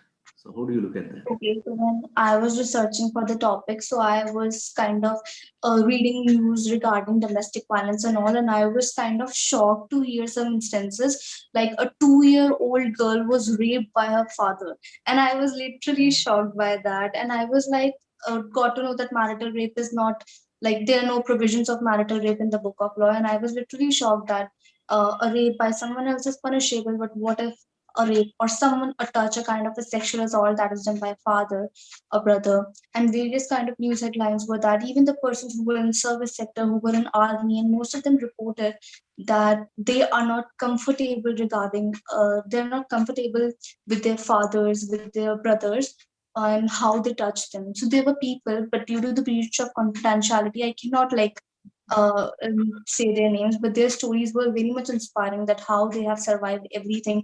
And there were some people who have gone against their father even, or we can say there were child abuse victims also. So they have gone against their most like kind of the workman of the family to have justice. So they inspire me a lot for that courage, I can say.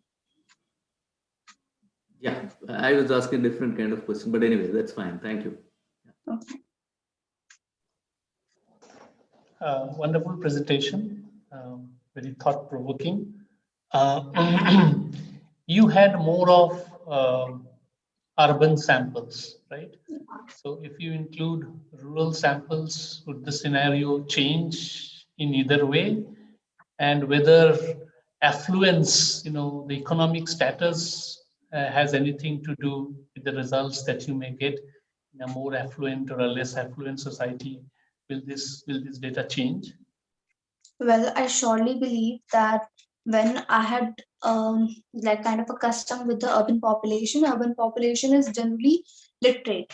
But if we talk about some illiterate population who don't know the meaning of consent and who don't know the meanings of various kind of terms, who have lack of sex education, um, I think so. The data is going to be changed. The data could be more if we talk about some rural population, and if we talk about economic grounds. So as I know that women lost 17, they like a kind of a figure of 17 million women lost their job. So due to this, they are highly financially dependent on their partners. So it may also provoke like these kind of instances. Sure. Thank you.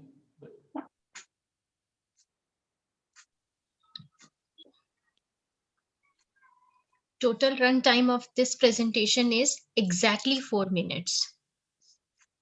Thank you, ma'am.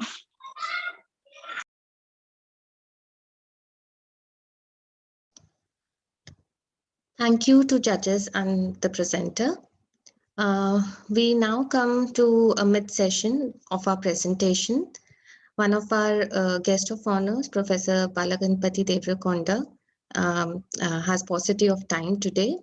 I invite Dr. Shweta to please invite our guest of honor for his address. Thank you. Thank you, Dr. Kanika. It is my privilege to now introduce our guest of honor, Professor Balaganpati Devarakonda, Head of Department of Philosophy, Delhi University. Professor Balaganpati has been teaching philosophy since the past 2 decades. Head of the Department of Philosophy, University of Delhi, he has published widely on various aspects of Indian philosophy, social and political philosophy, and Buddhism. He is the Regional Coordinator, India, Council for Research in Values and Philosophy, Washington, D.C., and adjunct member of American Philosophical Practitioners Association, New York, International Society for Philosophers, and Folklore Society for South Indian Languages. Professor Balaganpati is presently a member of Research Project Committee of Indian Council of Philosophical Research, New Delhi. He is a Chancellor's nominee for the Board of Management of Mohanlal Sukhadia University, Udaipur. He has been a member and chairman of the governing body of Maitreyi College, New Delhi. He was a member of the committee constituted by UGC, New Delhi, for drafting Learning Outcomes Based Curriculum Framework (LOCF) for philosophy, and also a member of the review committee of Indian Council of Philosophical Research constituted by MHRD, Government of India. He is the principal investigator of an ongoing project, Yoga Consciousness in Mahabharata and Bhagavad Gita, the ethical value for societal or political well-being, sponsored under Scheme for Promotion of Academic and Research Collaboration, SPARC, by MHRD, Government of India, Delhi. We heartily welcome you, sir. I would now like to request Professor Balaganpati to share his thoughts with our guests and participants. Over to you, sir. Namaste. Thank you so much. I hope I'm audible, right? Yes, sir, you are. Thank you so much, Dr. Smita, for that kind introduction. Professor Suman Kunduji, Director South Campus. I don't want to introduce him or address him as an administrator, but otherwise a reputed and established scholar in biochemistry, Department of Biochemistry of University of Delhi, and also a vibrant administrator. Dr. Suman Govilji and Professor Haritma Chopraji, dynamic, ever enthusiastic principal of this college, because I have worked with her for 2 years, and it was such a joy working with her, because every time she comes with new initiatives and new ways of encouraging the students and staff. So it's always joy working with such kind of very enthusiastic leader. And Sri Santosh Taneja ji, the chairman of governing body, a man of wisdom, that we have, who is leading this governing body, and Dr. Veena, Dr. Kanika, and Dr. Sweta, and other friends who have joined us today, and students, friends who have participated in this event. Namaste to all of you. And I feel so proud and happy to be a part of any event, any academic event that Maitreyi College organizes, as I was associated with it as the chairman of governing body previously. So it's I feel it an honor, and I feel it an honor to be a part of or part of the family of Maitreyi. Coming to the point, the event that is being organized, an interdisciplinary international e-conference on sustainable future for humanity, the new learning curve under the aegis of Avgaahan, International Interdisciplinary Academic Feast. I'm very sure it's definitely a good experience and good exposure to the students and teachers who have joined us and who have witnessed this wonderful event. I'm extremely sorry because I had I called for a meeting at 5:30 and I was getting continuous calls to join there. I thought 1.5 hours we would be able to finish. I'm extremely sorry I'm not able to continue to be with the program, though I am very much interested personally to be with this event. I just have one point that I would like to make, with regard to, because the concern is sustainability, and wonderful presentations that our students and other friends have made were hinting or hitting various aspects of sustainability. So when it comes to sustainability, most of the times we look for more human activity. See, we say we need sustainability. Okay, why do we need sustainability? And sustainability is required because of a lot of activity, human activity, and human interaction with the nature that is creating a problem to the sustainability. So we want to do more activity so that our previous activity or existent activity can be minimized. Okay, so more human interaction is what is happening in the process of, even in the endeavors that we are going forward with in sustainability. But interesting idea that has come up because of this COVID-19 pandemic, because of this lockdown that we had for a longer time, all over the world, is that it's not necessary that it is the activity and some more activity which would contribute positively to the preservance of environment, but what is actually required is some sort of human inactivity. Okay, so if you are locked down for some time, we found that Ganga waters are pure, right? If you stop interacting with the nature for some time, then nature will get certain amount of chance, certain amount of space for recuperation. And this, since we have Professor Suman Kundu, who is here with us, a cell biologist by name Yoshimori Hosumi, who has got Nobel Prize for uh, his uh, uh, his work on autophagy, where basically the destruction, every cell, he worked on human cells. Every human cell has the capacity to consume its own degenerated part, but you have to give it some time so that it can make that attempt. So this is possible through some form of fasting. See, whatever fasting patterns that we have in each of our religions prescribed is certainly definitely for this particular process. And that's how they say, if you follow a certain kind of fasting pattern, your health condition, health calendar would be improved. And same, this natural calendar that each cell and each part of the nature has is to be, in fact, once again enlarged and used at a larger level, so that even the environment gets a chance to recuperate itself. And this would be a very interesting and fascinating aspect that I thought I should share with all of you. And I'm so happy to be a part of this event. And I sincerely seek your apologies for not being able to continue to be here on this platform. And my apologies to Professor Kundu and Professor Haritma Chopra and other friends who are here. Thank you so much. Namaste. Thank you. I extend our sincere thanks to Professor Balaganpati Devrakonda. Thank you, sir, for taking out time and gracing the occasion. We will now continue with our presentations with our two eminent judges, Professor Suman Kundu and Dr. Suman Govil. Our next presentation is by Ms. Banita, Ms. Astha, Ms. Monica Saini, who are mentored by Dr. Anita Devi, and their topic is Corona Mahamari, Samajik Arthik Jeevan Par Prabhav. Over to you, presenters.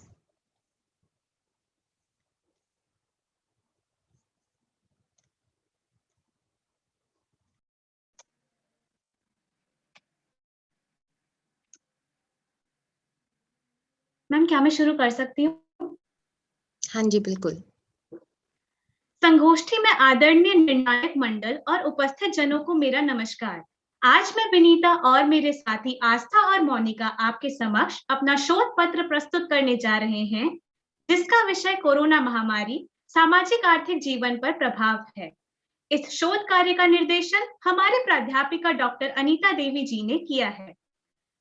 हमारे शोध का उद्देश्य corona महामारी के दौरान सामाजिक आर्थिक जीवन पर पड़ने वाले प्रभावों का सूक्ष्म अध्ययन करना और विषय से जुड़ी शंकाओं, समस्याओं का निराकरण ढूंढना और नवीन ज्ञान का वर्धन करना है।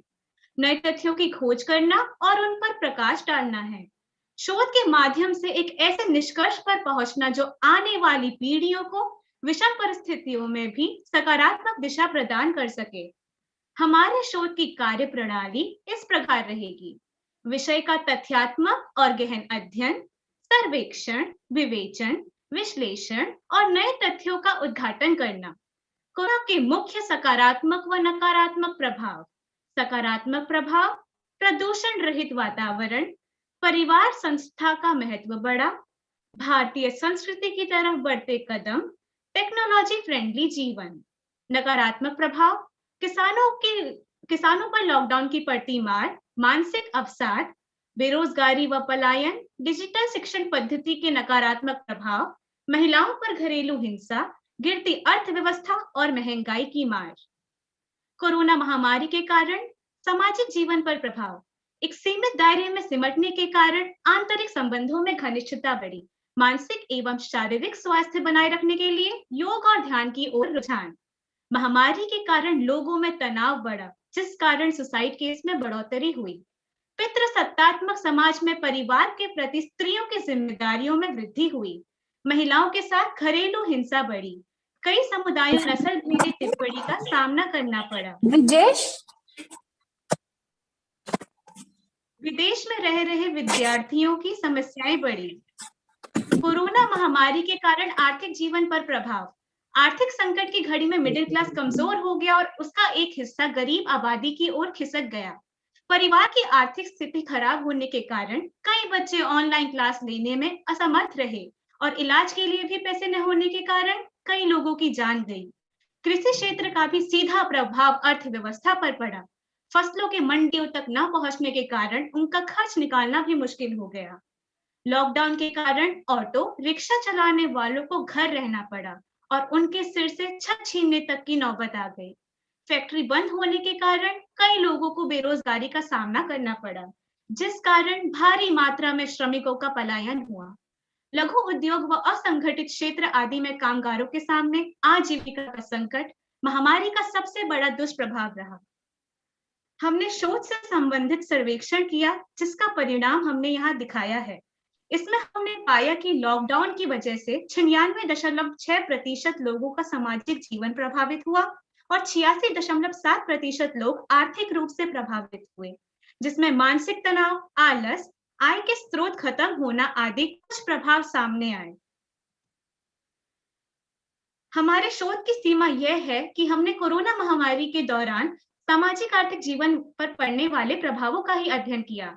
अवलोकन: शोध के पश्चात हमने पाया कि हमें यह समझना होगा कि हमें इस पृथ्वी की जरूरत नहीं है, बल्कि हमें इसकी जरूरत है। अगर हम इस तरह से प्राकृतिक संतुलन बिगाड़ देंगे तो मानव की कठिनाइयां और बढ़ेगी। समय कभी एक सा नहीं रहता और हमें हर विपत्ति का सामना करने के लिए तैयार रहना चाहिए। भविष्य की संभावनाएं, प्रकृति के प्रति कर्तव्य भावना की ओर जागरूक करते हुए आने वाली पीढ़ी का मार्गदर्शन। इस शोध के लिए जिन पुस्तकों, समाचार पत्रों और वेबसाइट की सहायता ली है, उन सबको हमने संदर्भ ग्रंथ सूची में लिख दिया है। आपने हमें यह अवसर प्रदान किया, इसके लिए हमारी टीम की ओर से आपका बहुत बहुत धन्यवाद। Thank you. Judges, you may now interact with the presenter.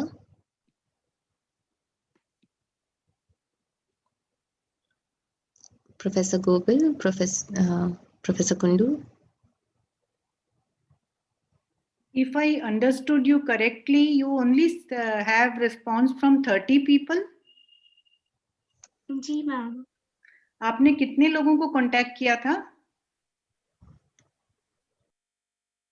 Ma'am 30 peoples हमने सर्वे किया था, तो उसमें सिर्फ 30 ही लोगों ने हमें सर्वे में अपने आंसर दिए थे। नहीं, आपने कितनों को भेजा था अपना क्वेश्चनेयर जो था? मैम हमने तो अराउंड 100। तो आपको लगता है कि आपका जो, जैसे आप परसेंटेज में डेटा दिखा रहे हैं, तो आपका डेटा जो है वो स्टैटिस्टिकली वैलिड सैंपल साइज होता है एक्चुअली। उसमें भी जैसे आप अलग अलग जेंडर, अलग अलग सोशो इकोनॉमिक स्ट्रेटा, मतलब एक साइंटिफिकली जो रिसर्च करते हैं उसकी एक मेथडोलॉजी होती है ना, कि इतनी एजुकेशन लेवल है। तो अलग अलग, जैसे एक विद इन अ ग्रुप आप सबसेट्स होते हैं, मतलब होमोजीनस हेट्रोजीनस ग्रुप में फिर आप छोटे छोटे होमोजीनस ग्रुप्स बना लेते हैं कि ग्रेजुएट स्टूडेंट्स का इतना रिस्पॉन्स है, पोस्ट ग्रेजुएट का इतना है, अनएम्प्लॉयड का इतना है, 50+ एज वालों का ये रिस्पॉन्स है, 20 एज वालों का ये रिस्पॉन्स है। तब आपकी स्टडी के बेसिस पे जो आप जनरलाइजेशन निकालेंगे वो ज्यादा वैलिड होंगी। अदरवाइज आप 30 लोगों के इनपुट्स के बेसिस पे, मतलब मेरे हिसाब से आपकी स्टडी की मतलब वैलिडिटी नहीं है। ऑफ कोर्स जो आपने इंटरप्रिटेशंस निकाले हैं वो तो बिना रिसर्च किए भी, जैसे आप अखबारों से या मैगजीन्स या रिसर्च आर्टिकल्स पढ़ रहे हैं, तो हम लोग सब टीवी में न्यूज़ देख रहे हैं कि लोगों की नौकरी चली गई है, बायोडाइवर्सिटी, पोल्यूशन कम हो गया है, एनवायरनमेंट बहुत इम्प्रूव हो गई है, और जैसे आपने कहा लोगों की जॉब्स चली गई हैं, मतलब ये सब तो फैक्चुअल इंफॉर्मेशन है विच इज नोन। बट आपने क्या न्यू नॉलेज ऐड की, और मतलब आपने जो भी डेटा एनालिसिस किया वो सिर्फ 30 सैंपल साइज के बेसिस पे करना मेरे हिसाब से सही नहीं है।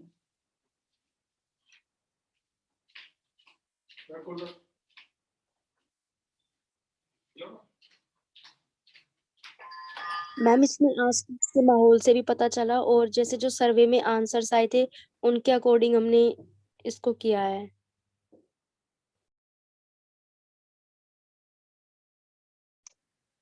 मैम आपका माइक म्यूट है मैम।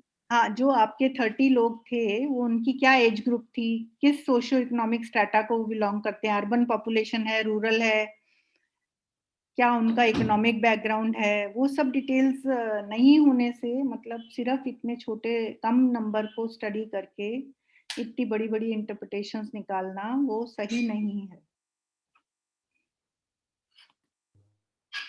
मैम अलग अलग थे, जैसे जैसे आप बोल रहे हो कि रूरल अर्बन ऐसे, मैम थे अलग अलग थे। आपने कुछ फर्क देखा कि जो रूरल हैं और अर्बन हैं, या जो पढ़े लिखे लोग हैं और जो अनपढ़ लोग हैं, उनमें कुछ अंतर था उनके इनपुट्स में, या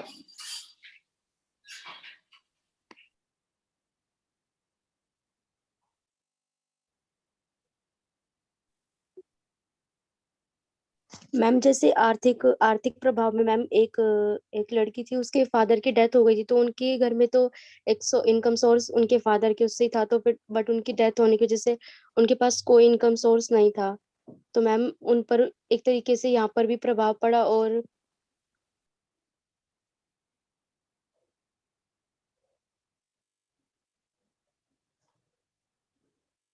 देखो, अगर अर्निंग मेंबर की डेथ हो जाएगी, वो तो नॉर्मल सर्कमस्टेंसेस में भी यही प्रभाव पड़ेगा। तो मतलब कोरोना की वजह से डेथ हुई, या मतलब how did corona affect this problem? Ma'am corona की वजह से डेथ हुई थी उनकी। ओके ओके, तो उनको इलाज नहीं मिल पाया या इलाज मिलने के बावजूद डेथ हो गई? मैम उनको इलाज मिला, बट मैम क्या कहते हैं मैम, वही था कि उनको इलाज उतनी अच्छी फैसिलिटी से नहीं मिल पाया। ओके। Yes ma'am. और मैम हमने कहीं देखा भी कि जिसकी शॉप है, लॉकडाउन की वजह से वहां पर कस्टमर नहीं आए, तो तब भी उनके सोर्स ऑफ इनकम में कमी आई। मैम जो मंदिर में पुजारी होते हैं उनका भी हो गया था, और जो ऑटो रिक्शा ये सब चलाते हैं उनका लॉकडाउन की वजह से उनके व्हीकल्स वगैरह सब बंद हो गए थे, तो उन पर भी बहुत प्रभाव बिल्कुल, वो तो देखिए, जो भी डेली वेजेस लोग हैं या घर में जो हेल्प्स होती हैं, ड्राइवर्स होते हैं, उन सब की तो मतलब जो टेम्परेरी वर्कफोर्स है, वो सबकी तो जॉब चली गई उस समय, और उनका अर्निंग सोर्स खत्म हो गया। Yes.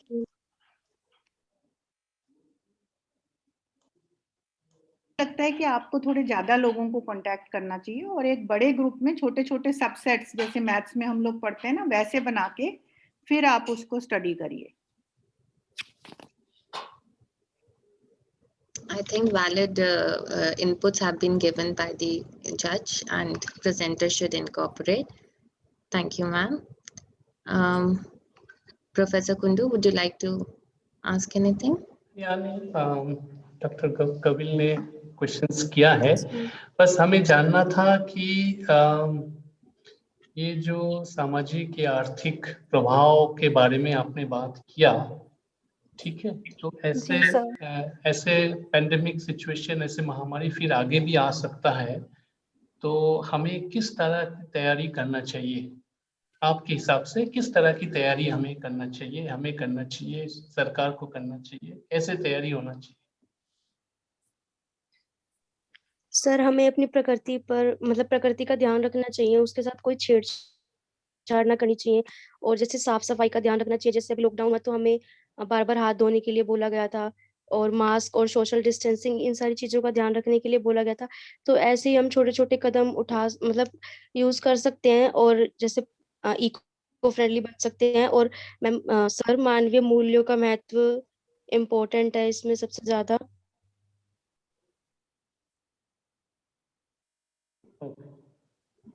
Ji sir. Thank you, sir. Thank you, presenter. We now move on. Dr. Shweta. Total duration of presentation is 4 minutes 23 seconds. Thank you, Dr. Kanika and Dr. Parul.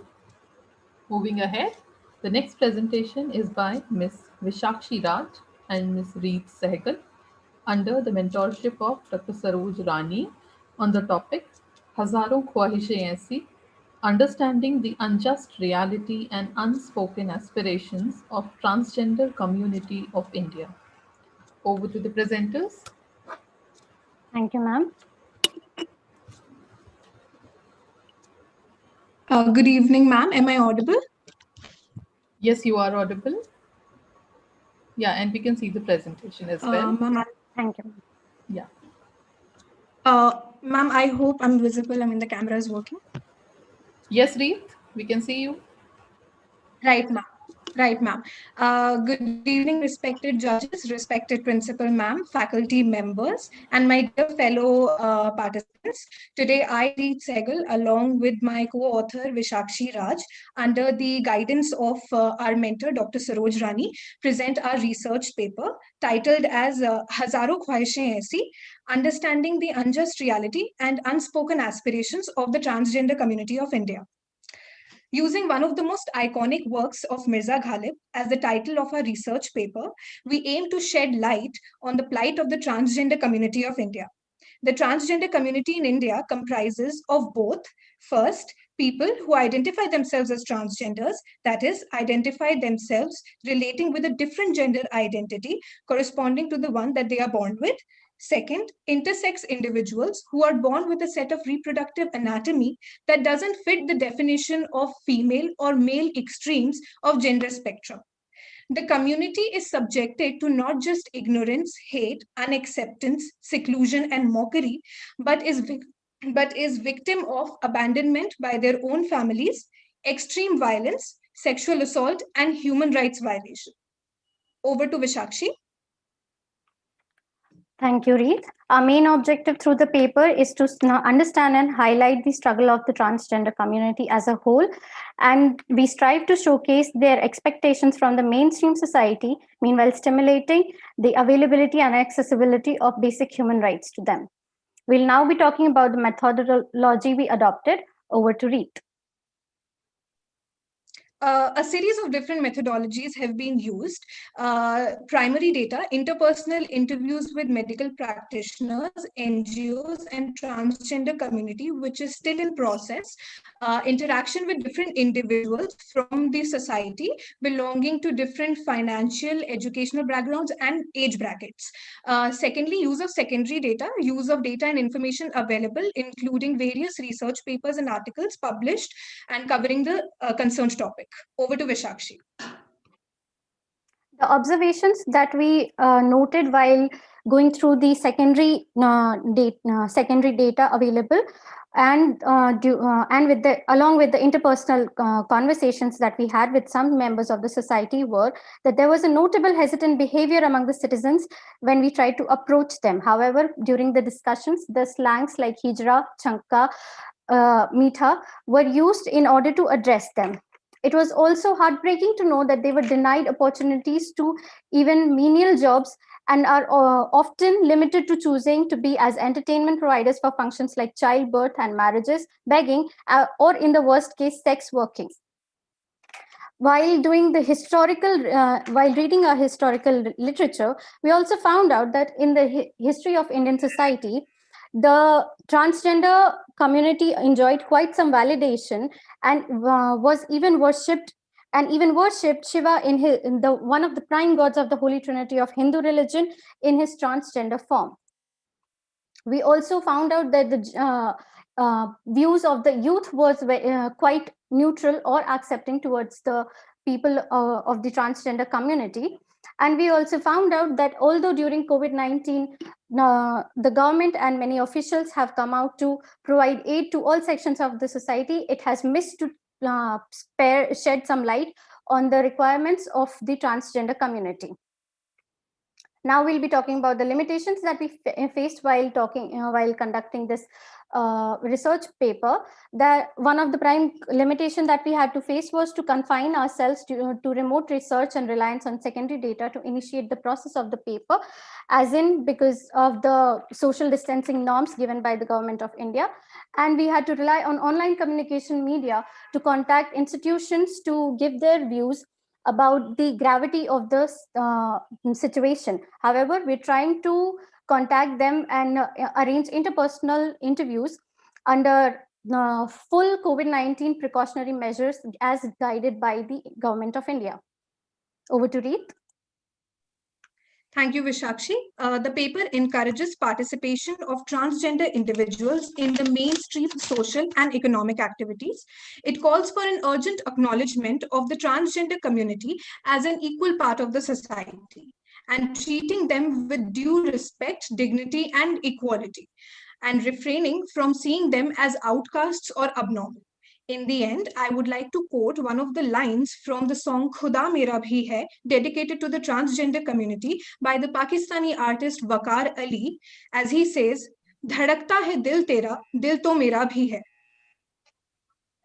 Highlighting the fact that it is high time that we give due importance to the aspirations of the community and begin to become an inclusive society which shares a safe space for all, irrespective of any social barriers. Thank you, ma'am. Thank you all the judges and the fellow mates. Thank you, presenter. Now the floor is open for questions by the judges.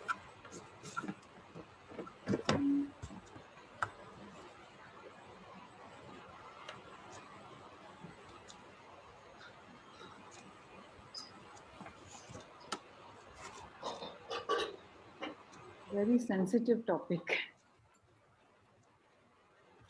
So did you actually talk to some of the people from this community, or? Ma'am, we tried to send them emails because we had to, because of the lack of education in the community. We tried to contact them through online measures because both of us are in remote areas. However, we have not received, we tried to contact some doctors. However, they said that they would only prefer interpersonal conversations about the topic being very sensitive. And we're trying to contact some individual representatives who have managed to uplift them, but the process is still undergoing as we are waiting for their response. Okay, amazing. Good topic. I mean, mainstream inclusion of everybody is very important. Thank you, ma'am. Thank you, ma'am.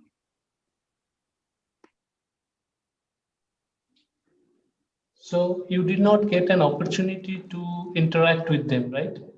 Not yet, sir, but we'll be having the conversation in next one week, in the coming 7 days, because like we have Yes, ma'am. contacted Yes. them, and we have arranged our like travel to, we're arranging to travel to Delhi to conduct interpersonal on ground conversations with them. So what And should? so, Yeah, go ahead, read. Yeah. yes, sir. So we've also, as Vishakshi mentioned, that we've also spoken to doctors, but for that we will personally have to go and meet them. So we are arranging for that, sir, for the proper research to take place and to have their views and inputs. Okay. So, you might have spared your thought on this, read quite a bit. What should be done to enhance their acceptance, to So bring first them of to all, the I would mainstream? like to suggest, to answer your question, thank you, sir. First of all, I would like to suggest that the hate and the detest that is coming out for this community unnecessarily is more because of some sort of like upbringing that people have gone through, and the detest and hate has been filled by the generational literature and the vocal literature that has been passed on to generation. However, with rise of awareness and talking about it in a positive manner, and not like doing the least that, not really disrespecting them for identifying to themselves as what they want, and start beginning the conversations from home itself, and educating younger children to not to find them strange, would be the best remedy to help them in the upcoming decade, because everything, a person's education starts from home, and steps needs to be taken from the very initial point of time. So would your generation, and especially you, take it up as a passion? Because as you move forward in your career, it should just not be a matter of presentation, but someone should take up, as you rightly say, the awareness should be created, and this value ethics should be taught, in from schools. You are absolutely right. Would you take this up as something as of your passion, and to see Yes, it through? Yes, sir. sir. Yes, sir, of course. So we would definitely do that, because on the part of the government and the law authorities, the transgender community has been given an identity as the third gender, but the on-ground reality, sir, still remains the same. A very sad state, because a lot of like the transgender individuals are being deprived of opportunities. So our aim is going to be that they are able to access those opportunities, and acceptance as a society, we can accept them and regard them as equals. So Also, sir, I would like to add upon that this is my personal experience, is that after educating myself about the gravity of humiliation that they have to face, at least if I cannot go out and speak to 100 people, I can speak to at least my parents, and my parents can talk to their colleagues, and therefore the spectrum would increase further. And this is what happens, has begun to happen in my home, that my parents now, they do not, like earlier they did not know that they to call them with the slangs that I mentioned in the presentation. They thought that it is just an adjective to call for them, but now when I have educated them, they refrain to use that, and in fact would rather prefer better terms to talk to them, which the best term would be calling them by their names. And so on, I think the interpersonal conversation and interpersonal awareness is much more important to address the issue. I think you have won half the battle. Maybe you can also think of, doing it on social media, blogging, or because social media is an important tool, especially for the younger generation. So if you start some kind of, movement, yes, ma'am. so you will have much quicker impact, and your outreach will be much more. Yes, ma'am. To add upon that fact of yours, like I personally quite like write a lot of blogs, and on my social media, I keep on celebrating and talking about this the issues of the entire LGBTQ community. Adding on to the fact that February is also termed as LGBTQ History Month, and I have talked about it in my Instagram account, and I quite often, once in a while, I keep it make it a point to talk to my fellow peers who follow me on the social media, to make it make it obvious that every day is a good day to respect people of all sections. You don't need a special day or a month to call it a Pride Month or to respect somebody. You can respect them out of no special occasion, and you can show your love and awareness to them. Thank you, participants, very much. Just to adhere to the time limit and all, I think a message has been conveyed by your presentation, and similar sentiments have been shared by the judges. Thank you, ma'am. Thank you to judges. Yeah. We go on to the last presentation of the evening, which is by Ms. Sakshi Verma, mentored by Dr. Soma Sen Gupta on the topic Corona and the online switch. What about the time for the presentation? Sorry for the interruption. Yes. Total time taken by this presentation is 5 minutes 26 seconds. Good evening, everyone. Is my screen visible? Yes, ma'am, it is. So it is very difficult to be the last speaker, but I thoroughly enjoyed the entire session, and I have gained a lot of knowledge from the interdisciplinary conference held by Matri College, and I thank the organizers at the onset, respected judges and the panelists, my colleagues. Very good evening to all of you. I, Sakshi Verma, would be presenting our topic, Corona and the online switch, and my mentor is Dr. Soma Sen Gupta. This is the brief outline of our work. So Corona COVID-19, or the Wuhan virus, has become part of our life since 2019, and it was declared as pandemic on March 11, 2020, as it impacted over 110 countries. The world came to a halt with the lockdowns in several countries. And due to this, there was a setback to the neighborhood shops and the local shops, but it proved to be a blessing for the e-tailers. So there are two sides of a story. First one says a different literature and the surveys, the researches which are ongoing shows that e-tailers benefited from this because people were sitting at their home, they had to maintain social distancing, and they were buying online. Certain reports also say that the consumers have responded that they will continue to buy online. Due to this, the neighborhood shops and the small business have been hit hard. Slowly, as things opened, it was realized by the government as well as society that we need to support, and this hashtag is trending now, vocal for local. There are several examples. For example, Uber Eat is offering reduced delivery fees for the customers on every Uber Eat order they make from a local independent restaurant.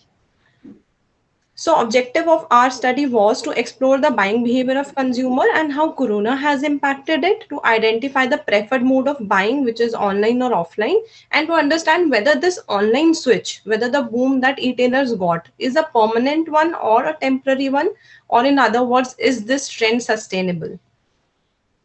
So why do we need to study this? Because we know that consumer buying behavior, you and I are consumers, we can see and we can connect to it easily, that it keeps on changing. It can change due to several reasons, and pandemic like COVID-19 has impacted our behavior in more than one way. So we want to study whether our behavior change, whether the change this pandemic is getting is a permanent one or not, and it will help the online as well as offline sellers both in framing their strategies in the post-COVID world. This is the methodology. We have our studies based on primary as well as secondary sources. We have used a structured questionnaire and we have used convenient sampling. We have received till date 255 responses from a period of 15 Feb to 21 Feb 2021. These are the summary of my findings. Due to shortage of time, I'll jump on to the concluding slide where I will tell about all these. The first, this table shows that whether what sentiments our respondent have toward the neighborhood shop and retailers. Then we wanted to know about our respondent group, their behavior. So we found that our respondent group were buying online before Corona also. Only 15% made their first purchase online. 34% said they will continue buying till the vaccine is administered. But 55% has already started shopping offline post lockdown. 38% said that they will continue buying online even in the post-COVID world. Now, this behavior differs from product category. I'm just showing the figures and I'll discuss in the conclusion. We asked what was the preferred mode of shopping of 4 categories of product which we generally buy in household, that is grocery, kitchen appliances, consumer electronic and financial investment.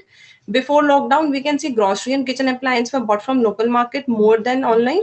Consumer electronic and financial investment were preferred to be bought online. These are the figures of the purchases made during the lockdown and post lockdown. What will be their behavior? These are the figures. When we asked what services your neighborhood shops were offering, 68% respondents said that online payment option was given to them to maintain the no contact.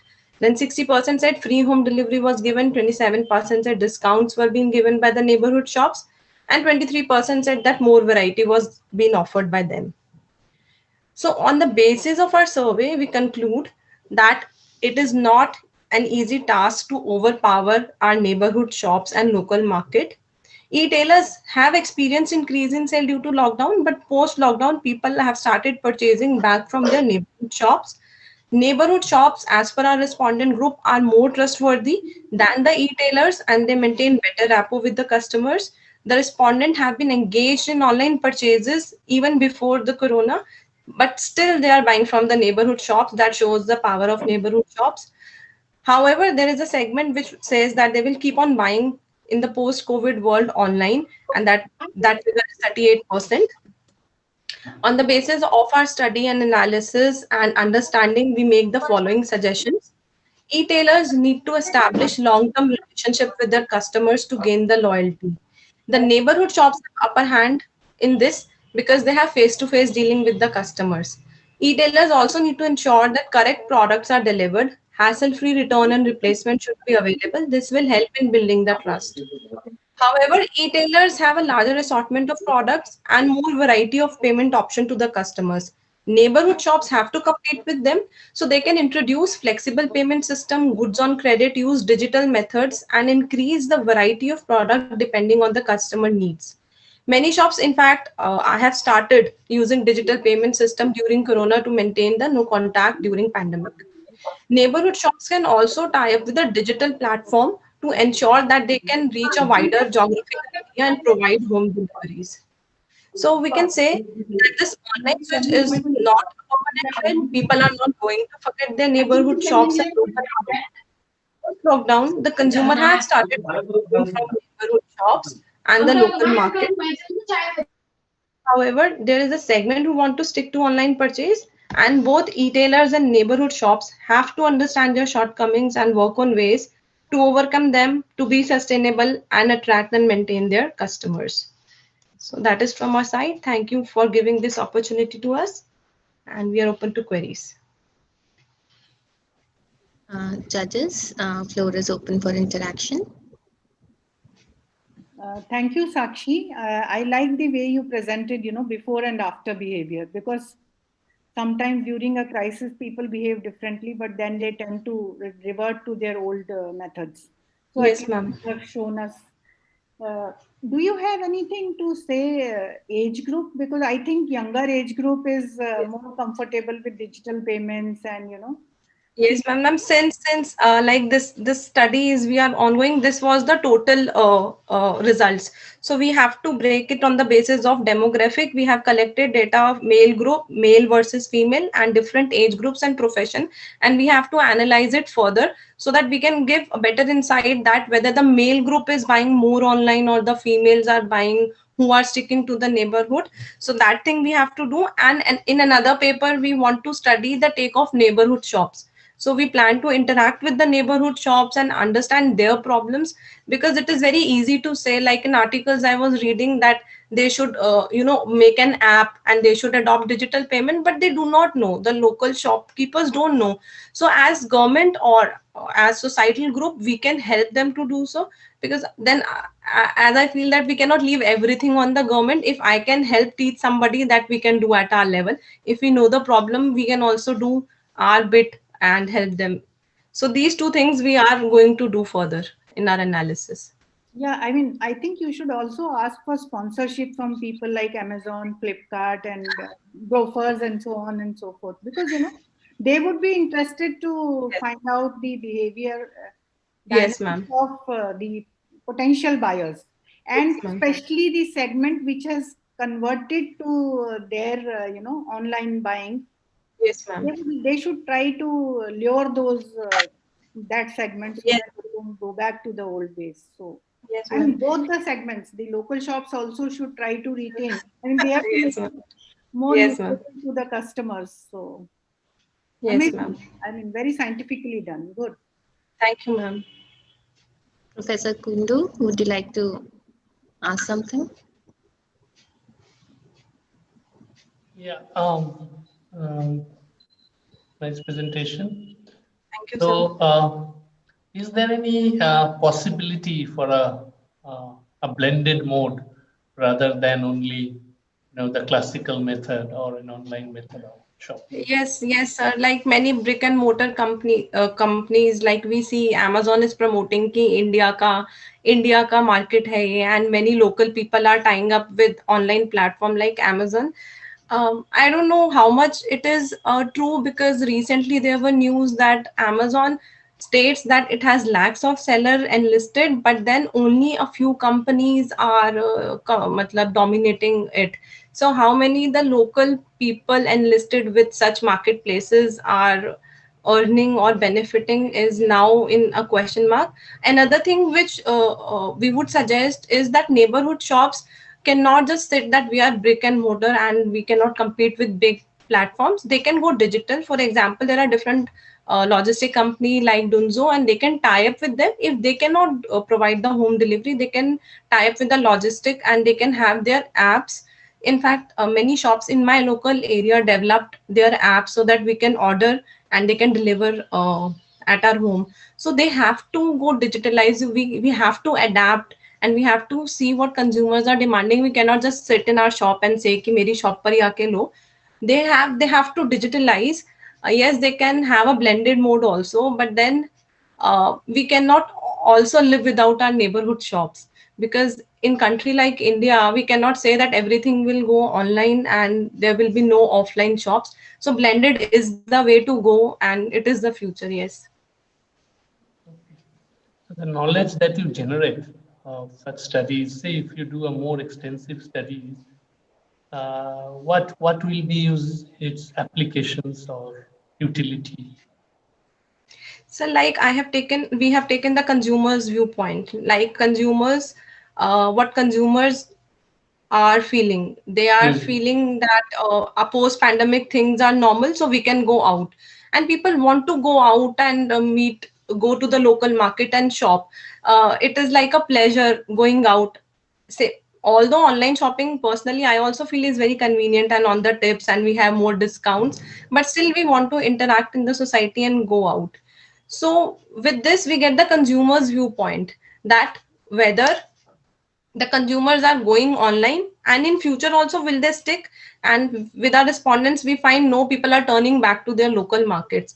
So ऐसा नहीं है कि अगर मैंने online shopping करी थी due to pandemic and restriction, I will keep shopping online. So both online and offline retailers have to watch out the behavior and track it constantly. And if you feel your customers are returning back, why they are returning back, you have to make strategies to keep them sticking to you. So also because like face to face repo, so I'm buying from a particular shop, they become our uncle or aunt and we are buying from them and we trust them more. We know they will not give wrong products. While we asked a question that we get wrong products online at times, and the replacement and refunds is a matter of is time consuming and people do not like it. So that ways both of them have their pros and cons and have to work. So this study give insight about consumers, and both the sellers offline online can have insights as to what shortcomings they are having. Thank you. Thank you, sir. Thank you to the presenter and the judges. With this, we now come to an end with the presentation round. What was the time taken for the presentation? Yes, Parul ma'am. It is 6 minutes 30 seconds.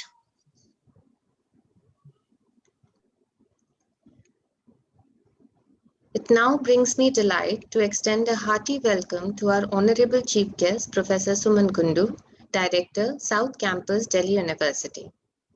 A PhD from Banaras Hindu University and a postdoctorate from Iowa State University, USA, Professor Kundu is currently Professor and Head Department of Biochemistry and is also serving as Dean of Faculty of Interdisciplinary and Applied Sciences. He has worked as a research associate at Pioneer Hybrid DuPont, USA. Sir has completed several administrative duties in Delhi University and has been a member of academic committees in various institutes of repute across India.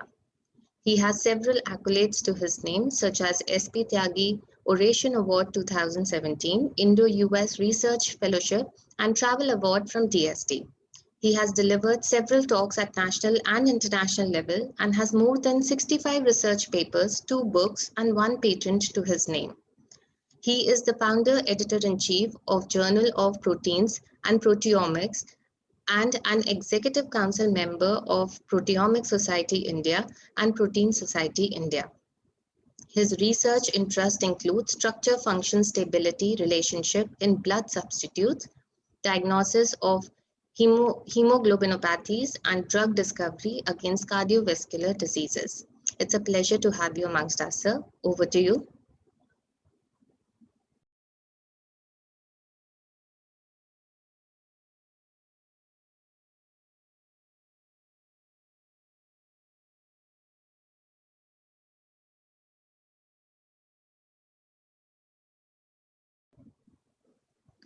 Thank you.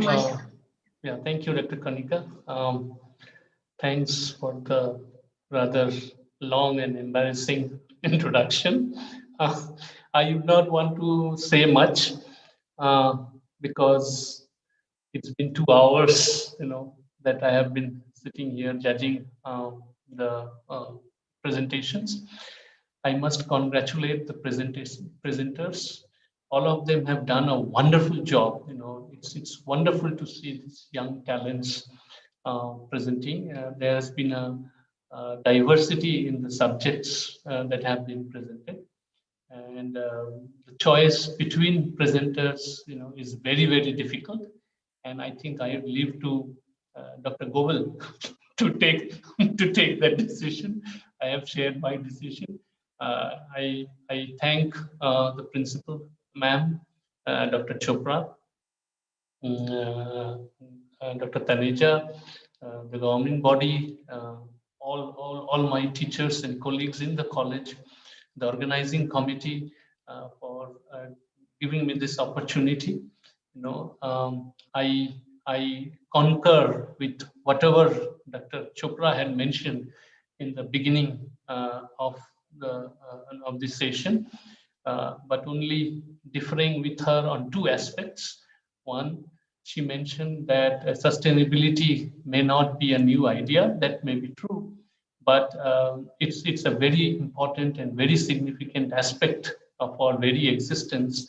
And every now and then, it has to be invented, thought of, and looked at very intensely. And our university itself is a good model for sustainability. We are into the centenary year.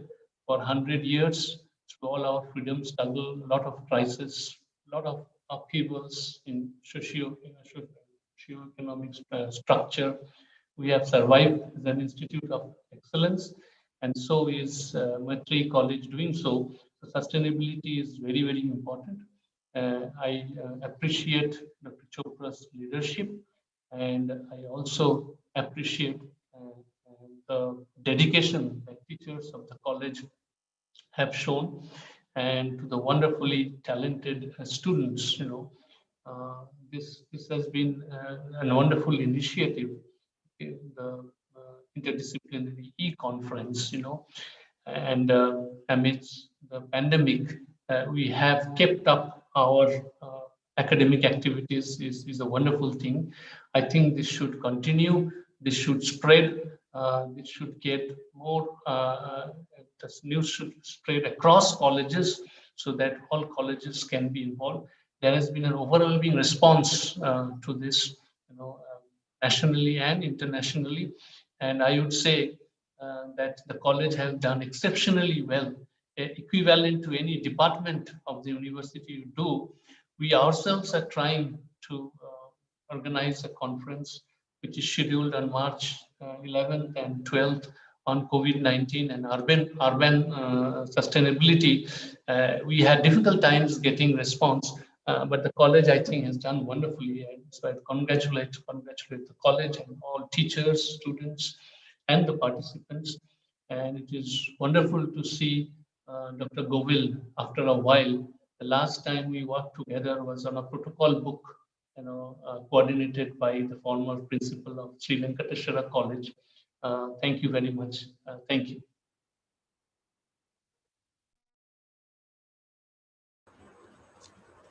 Thank you, sir, for taking out time and gracing the occasion. It was indeed a pleasure to have you amongst us. It is my privilege to now introduce our guest of honor, Dr. Suman Govil. Dr. Govil superannuated from the post of Senior Advisor, Department of Biotechnology in 2018. She obtained her PhD from Department of Botany, University of Delhi.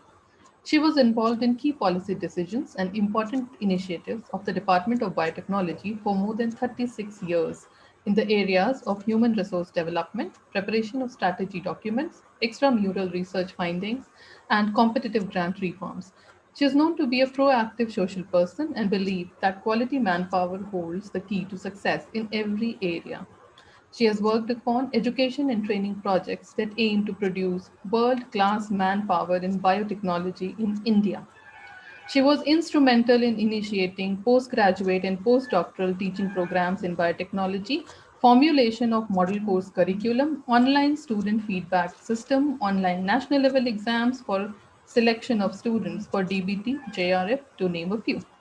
She spearheaded program for nurturing excellence in science at undergraduate level under the Star College scheme. She has a number of books, book chapters, and research publications in journals of national and international repute to her credit.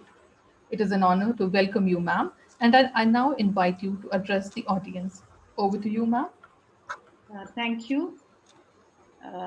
In fact, I feel privileged to be with the teachers and the students.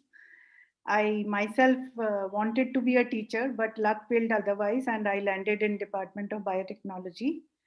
But I tried to be associated with the universities and colleges. And when we were doing these postgraduate teaching programs, we were always given this feedback that the chain pipeline needs to be improved. So we need to do something for the undergraduate education. And we had a very visionary secretary, which is Dr. Bhan, for a Department of Biotechnology to take a step to support holistic education at undergraduate level and all science departments. In fact, we extended it. Initially, we started with science. So we said all physics, chemistry, mathematics, botany, zoology, life sciences, and so on. microbiology, biochemistry, and then we extended to economics or sociology or even geology. And so I really enjoyed working with teachers and interacting with students. Of course, I miss that part post retirement. I am privileged to be associated with Maitrey College, and Dr. Haritima is still giving me this opportunity. So big thank you to all of you. And it was nice to see Dr. Suman Kundu after a long time, after that protocol manual which we had done for the protocol standardized by college teachers under the Star College scheme. So thank you for that.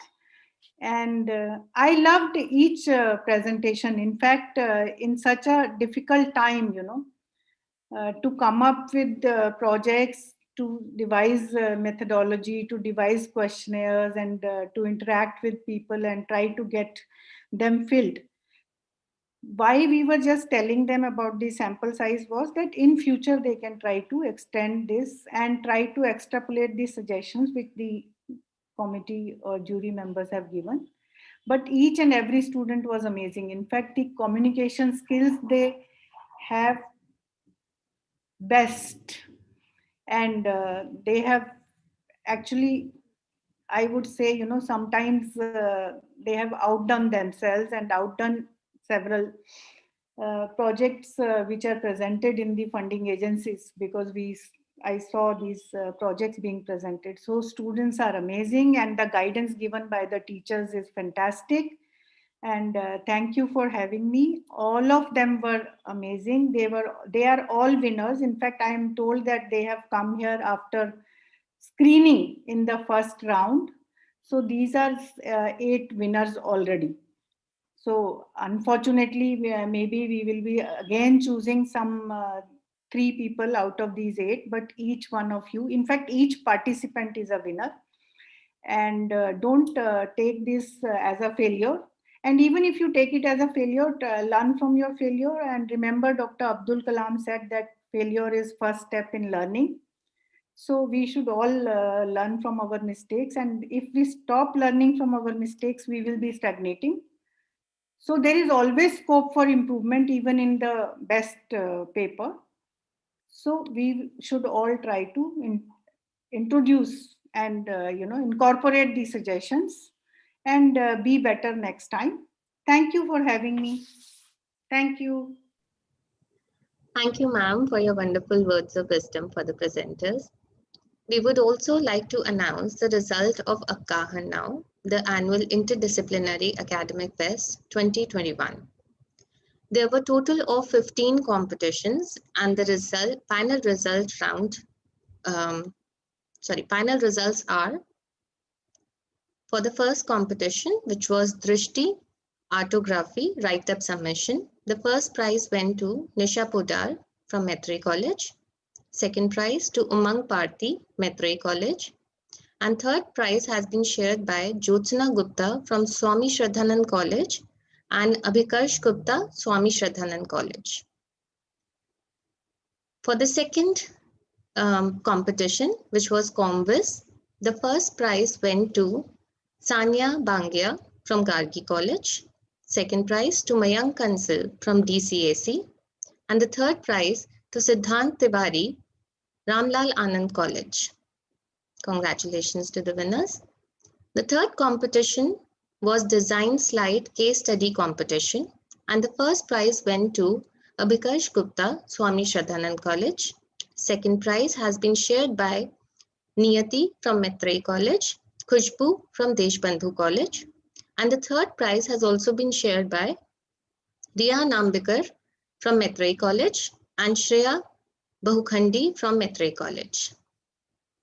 The fourth competition was IT Quiz Codathon, and the first prize went to Sanjeevani Bhandari, Birla Institute of Applied Science, Bhimtal, and the second prize to Abhijit Kumar Ranjan, Shivaji College. The third prize of the competition went to Sarthak Mehta, Bharati Vidyapeeth College of Engineering. The fifth competition, Vignet, Narrative Writing. The first prize went to Riya Singh from Zakir Hussain College. Second prize to Berry Sharma, Maitrey College. And third prize to Aditi Sood, Maharaja Agrasen Institute of Technology. Congratulations. The sixth competition was Sanskritanurajan,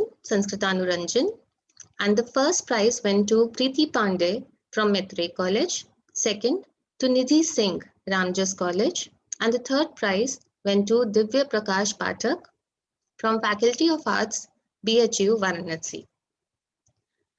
The seventh competition was Economics Through a Digital Lens online photography competition, and the first prize went to Nikita Gambhir, SRCC, second to Apurva Goyal, Maitrey College, and third to Kirti Krishna, Hindu College. The eighth competition was Sajan Rachna, Maklekhan, and the first prize went to Archit Singh, Ramjas College, second to Anurag Singh, Baduria, Deshbandhu College, and the third prize to Janvi Singh, Ram Manohar Lohia, Awadh University. I would now call Dr. Shweta to proceed further with the result declaration. Thank you, Dr. Kanika. The ninth competition was demonstration of physics principles using household items. The first prize goes to Abhijit Kumar Ranjan, Shivaji College. Second to Sadaf Israr, Maitrey College. Third to Osar Ahmed, Jamia Millia Islamia. Congratulations to all the winners. The 10th competition was Zoo Hunt. First prize goes to Purva Grover, Maitrey College. Second prize is shared by Ekta, Maitrey College, and Niyati, Maitrey College. Third prize is also being shared by Drushti Sable, Maitrey College, and Debarpita Das, Maitrey College. Congratulations. 11th competition is Punjabi essay writing competition. First prize goes to Jaswinder Singh, Sri Guru Nanak Dev Khalsa College. Second prize goes to Abhishek Kumar, PGDAV College Evening. And third prize goes to Joylene Kaur JG, Maitrey College. Congratulations. 12th competition was Puzzle Mania. First prize goes to Sakshi Jain, Maitrey College. Second prize goes to Parthik Kumar, Rajdhani College. And third prize goes to Abhishek Kumar, PGDAV College. The next competition was Reflections, Write Up or Essay Writing. First prize is being shared by Dakshita Bishnoi, Maitrey College, and Gitika Pandey, Maitrey College. Second prize goes to Sakshi Sharma, Maitrey College, and third prize goes to Sara Shan, Indraprasth College for Women. The 14th competition was Describe the Picture. First prize goes to Shreya Bahukhandi, Maitrey College. Second prize goes to Tamanna Nandal, Maitrey College. And third prize goes to Jyotsna Gupta, Swami Shraddhanand College. Congratulations to all the winners. 15th competition was Through the Photographic Lens online photo story competition. First prize goes to Ritika Chaudhary, Maitrey College. Second prize goes to Tamanna, Maitrey College. And third prize is being shared by Janice Jacob, Ramlal Anand College, and Astha Mukherjee, Maitrey College. Congratulations to all the winners. We would now like to declare the results of final technical session. For this, I would now request our honorable guest of honor, Dr. Suman Govil, to take over and declare the results. Over to you, ma'am. In fact, I just shared my results with Dr. Veena, so she would have summed up Dr. Suman Kundu's numbers and my numbers, and also Dr. Balaganpati's numbers. So she will have the final result. I don't have the final result. Okay. On the Excel sheet, Dr. Balaganpati has not given his marks. Dr. Kanika will be sharing the results in just 2 seconds. Give me Sure, 2 ma'am, seconds. sure. Yeah, sure, ma'am. Sorry, Dr. Govil, for the inconvenience. Yeah.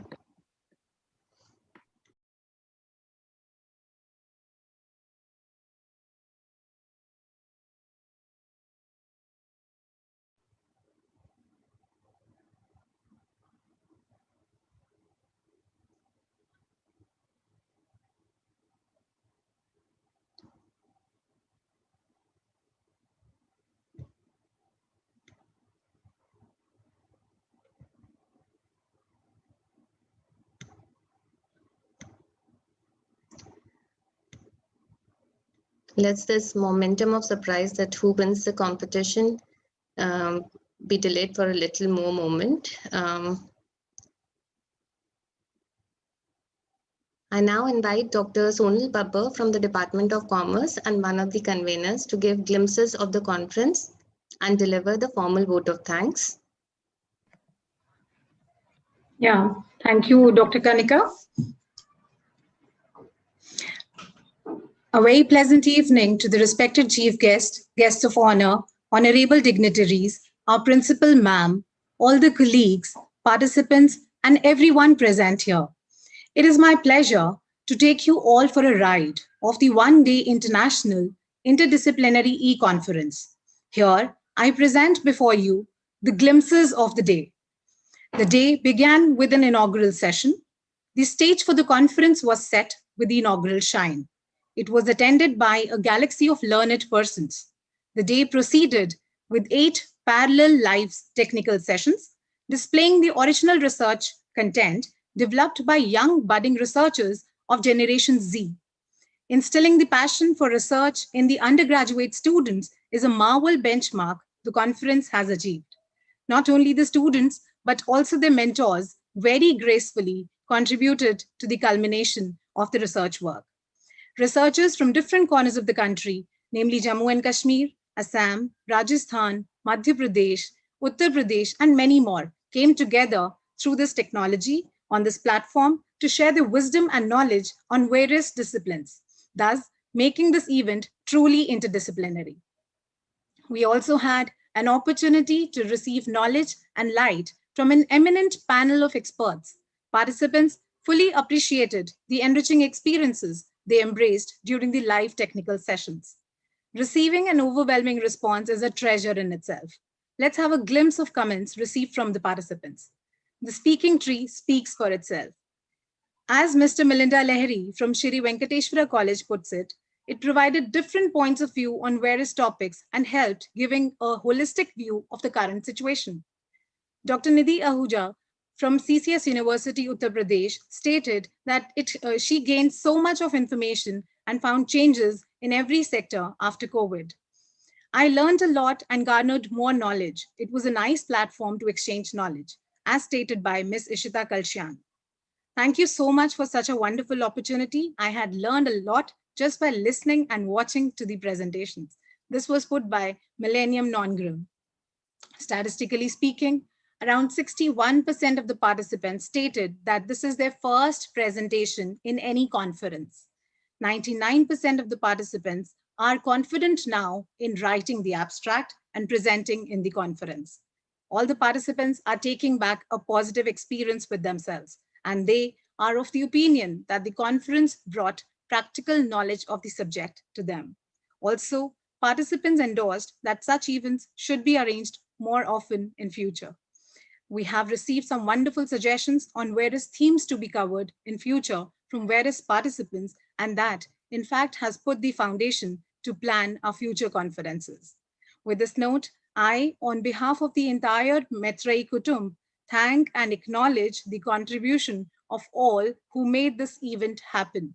Foremost, I extend a very hearty vote of thanks to our esteemed chief guest of the valedictory session, Professor Suman Kundu, Director, South Campus, University of Delhi, and respected guests of honor, Dr. Suman Govil, Advisor, retired from Department of Biotechnology, Government of India, and Professor Bala Ganpati Devarakonda, Head, Department of Philosophy, University of Delhi. I extend a special thanks to Shri Santosh Kumar Taneja, Chairperson, Governing Body, Metrai College, patron to this conference, for his guidance and support. I extend my heartfelt gratitude to all our esteemed guests for taking time out to grace the occasion and sharing their valuable thoughts with us. My sincere thanks to our respected principal and chairperson of this conference, Dr. Haritama Chopra, for encouraging and guiding us at every step and becoming an inspiration for all of us. I'm extremely thankful to our eminent invited experts of varied professional pursuits, ranging from academia, industry, and media. Ms. Anju Narayan, Dr. Vijay Lakshmi Pandit, Dr. Rakesh Jain, Dr. Shukla Saluja, Ms. Prerna Joshi, Ms. Aarti Khanna Vinayak, Dr. Ritu Suri, Dr. Saurabh Kumar Bijnor, Dr. Prem Lata, Dr. Prachi Bagla, Dr. Pinky Gandhi, Dr. Poonam Juneja, Dr. Gopi Tripathi, Dr. Manju Bhardwaj, Miss Aruna Saluja, and Miss Nidhi Chand. My deep sense of appreciation for my fellow conveners, Dr. Veena Guryani, Dr. Preeti Mendirata Arora, and Dr. Pooja Baveja, and the co-conveners of this conference, Ms. Rupali Ahuja, Dr. Pooja Khorwal, Dr. Kanika Gupta, Dr. Shweta Sharma, and Ms. Priyanka Sahani for their unended support, cooperation, and motivation. The backbone of this event is the most capable organizing team consisting of very motivated and dedicated colleagues of Maitrey.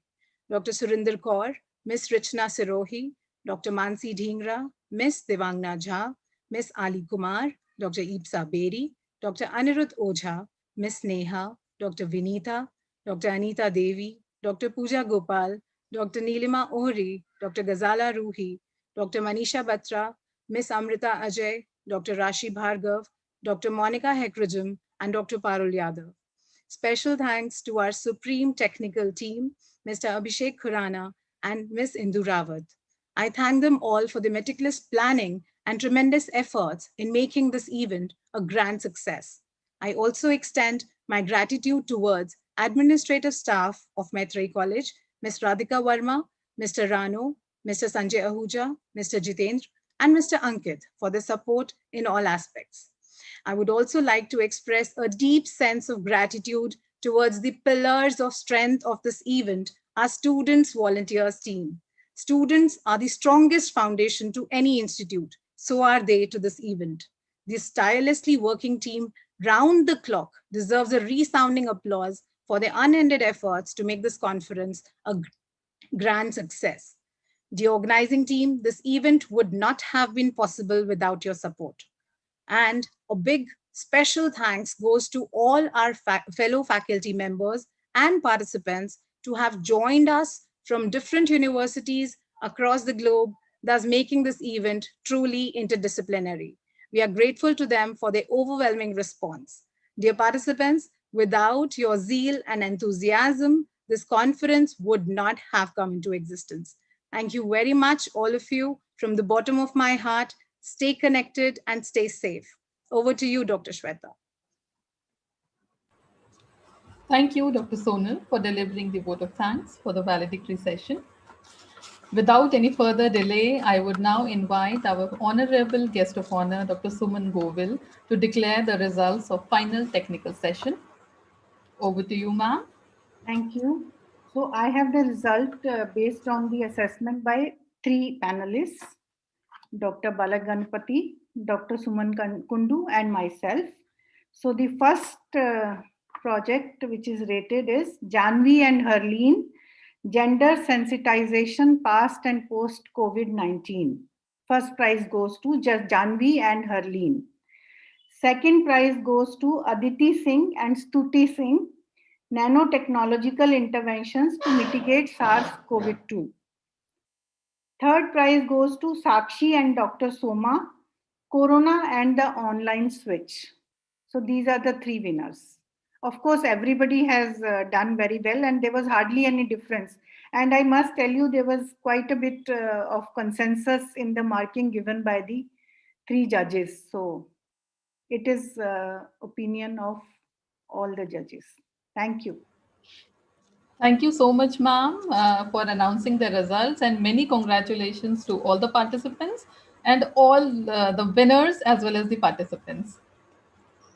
So with this, we would now like to request you all to please switch on your cameras for a ceremonial photograph of the event. I would request Dr. Parul to do the needful.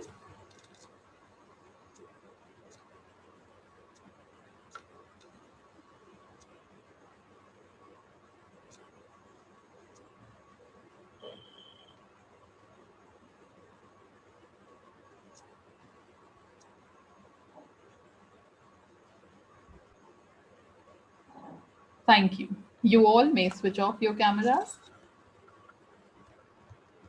Thank you all for being attendees to the valedictory session.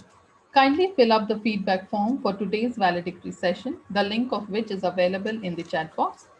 We would be delighted to take your queries regarding the conference through our official email ID, conference@metrei.du.ac.in.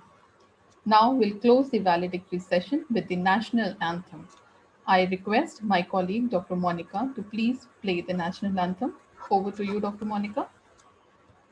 गणमन अधिनायक जय हे भारत भाग्य विधाता पंजाब सिंध गुजरात मराठा द्राविड उत्कल बंगा विंध्य हिमाचल यमुना गंगा उच्चल जलधि तरंगा तव शुभ नामे जागे तव शुभ आशीष मांगे गाहे तव जय गाथा जन गण मंगलदायक जय हे भारत भाग्य विधाता जय हे जय हे जय हे जय जय जय जय हे. Thank you, Dr. Monica. With this, we now formally close today's session. I would now request all to please start logging out. Thank you.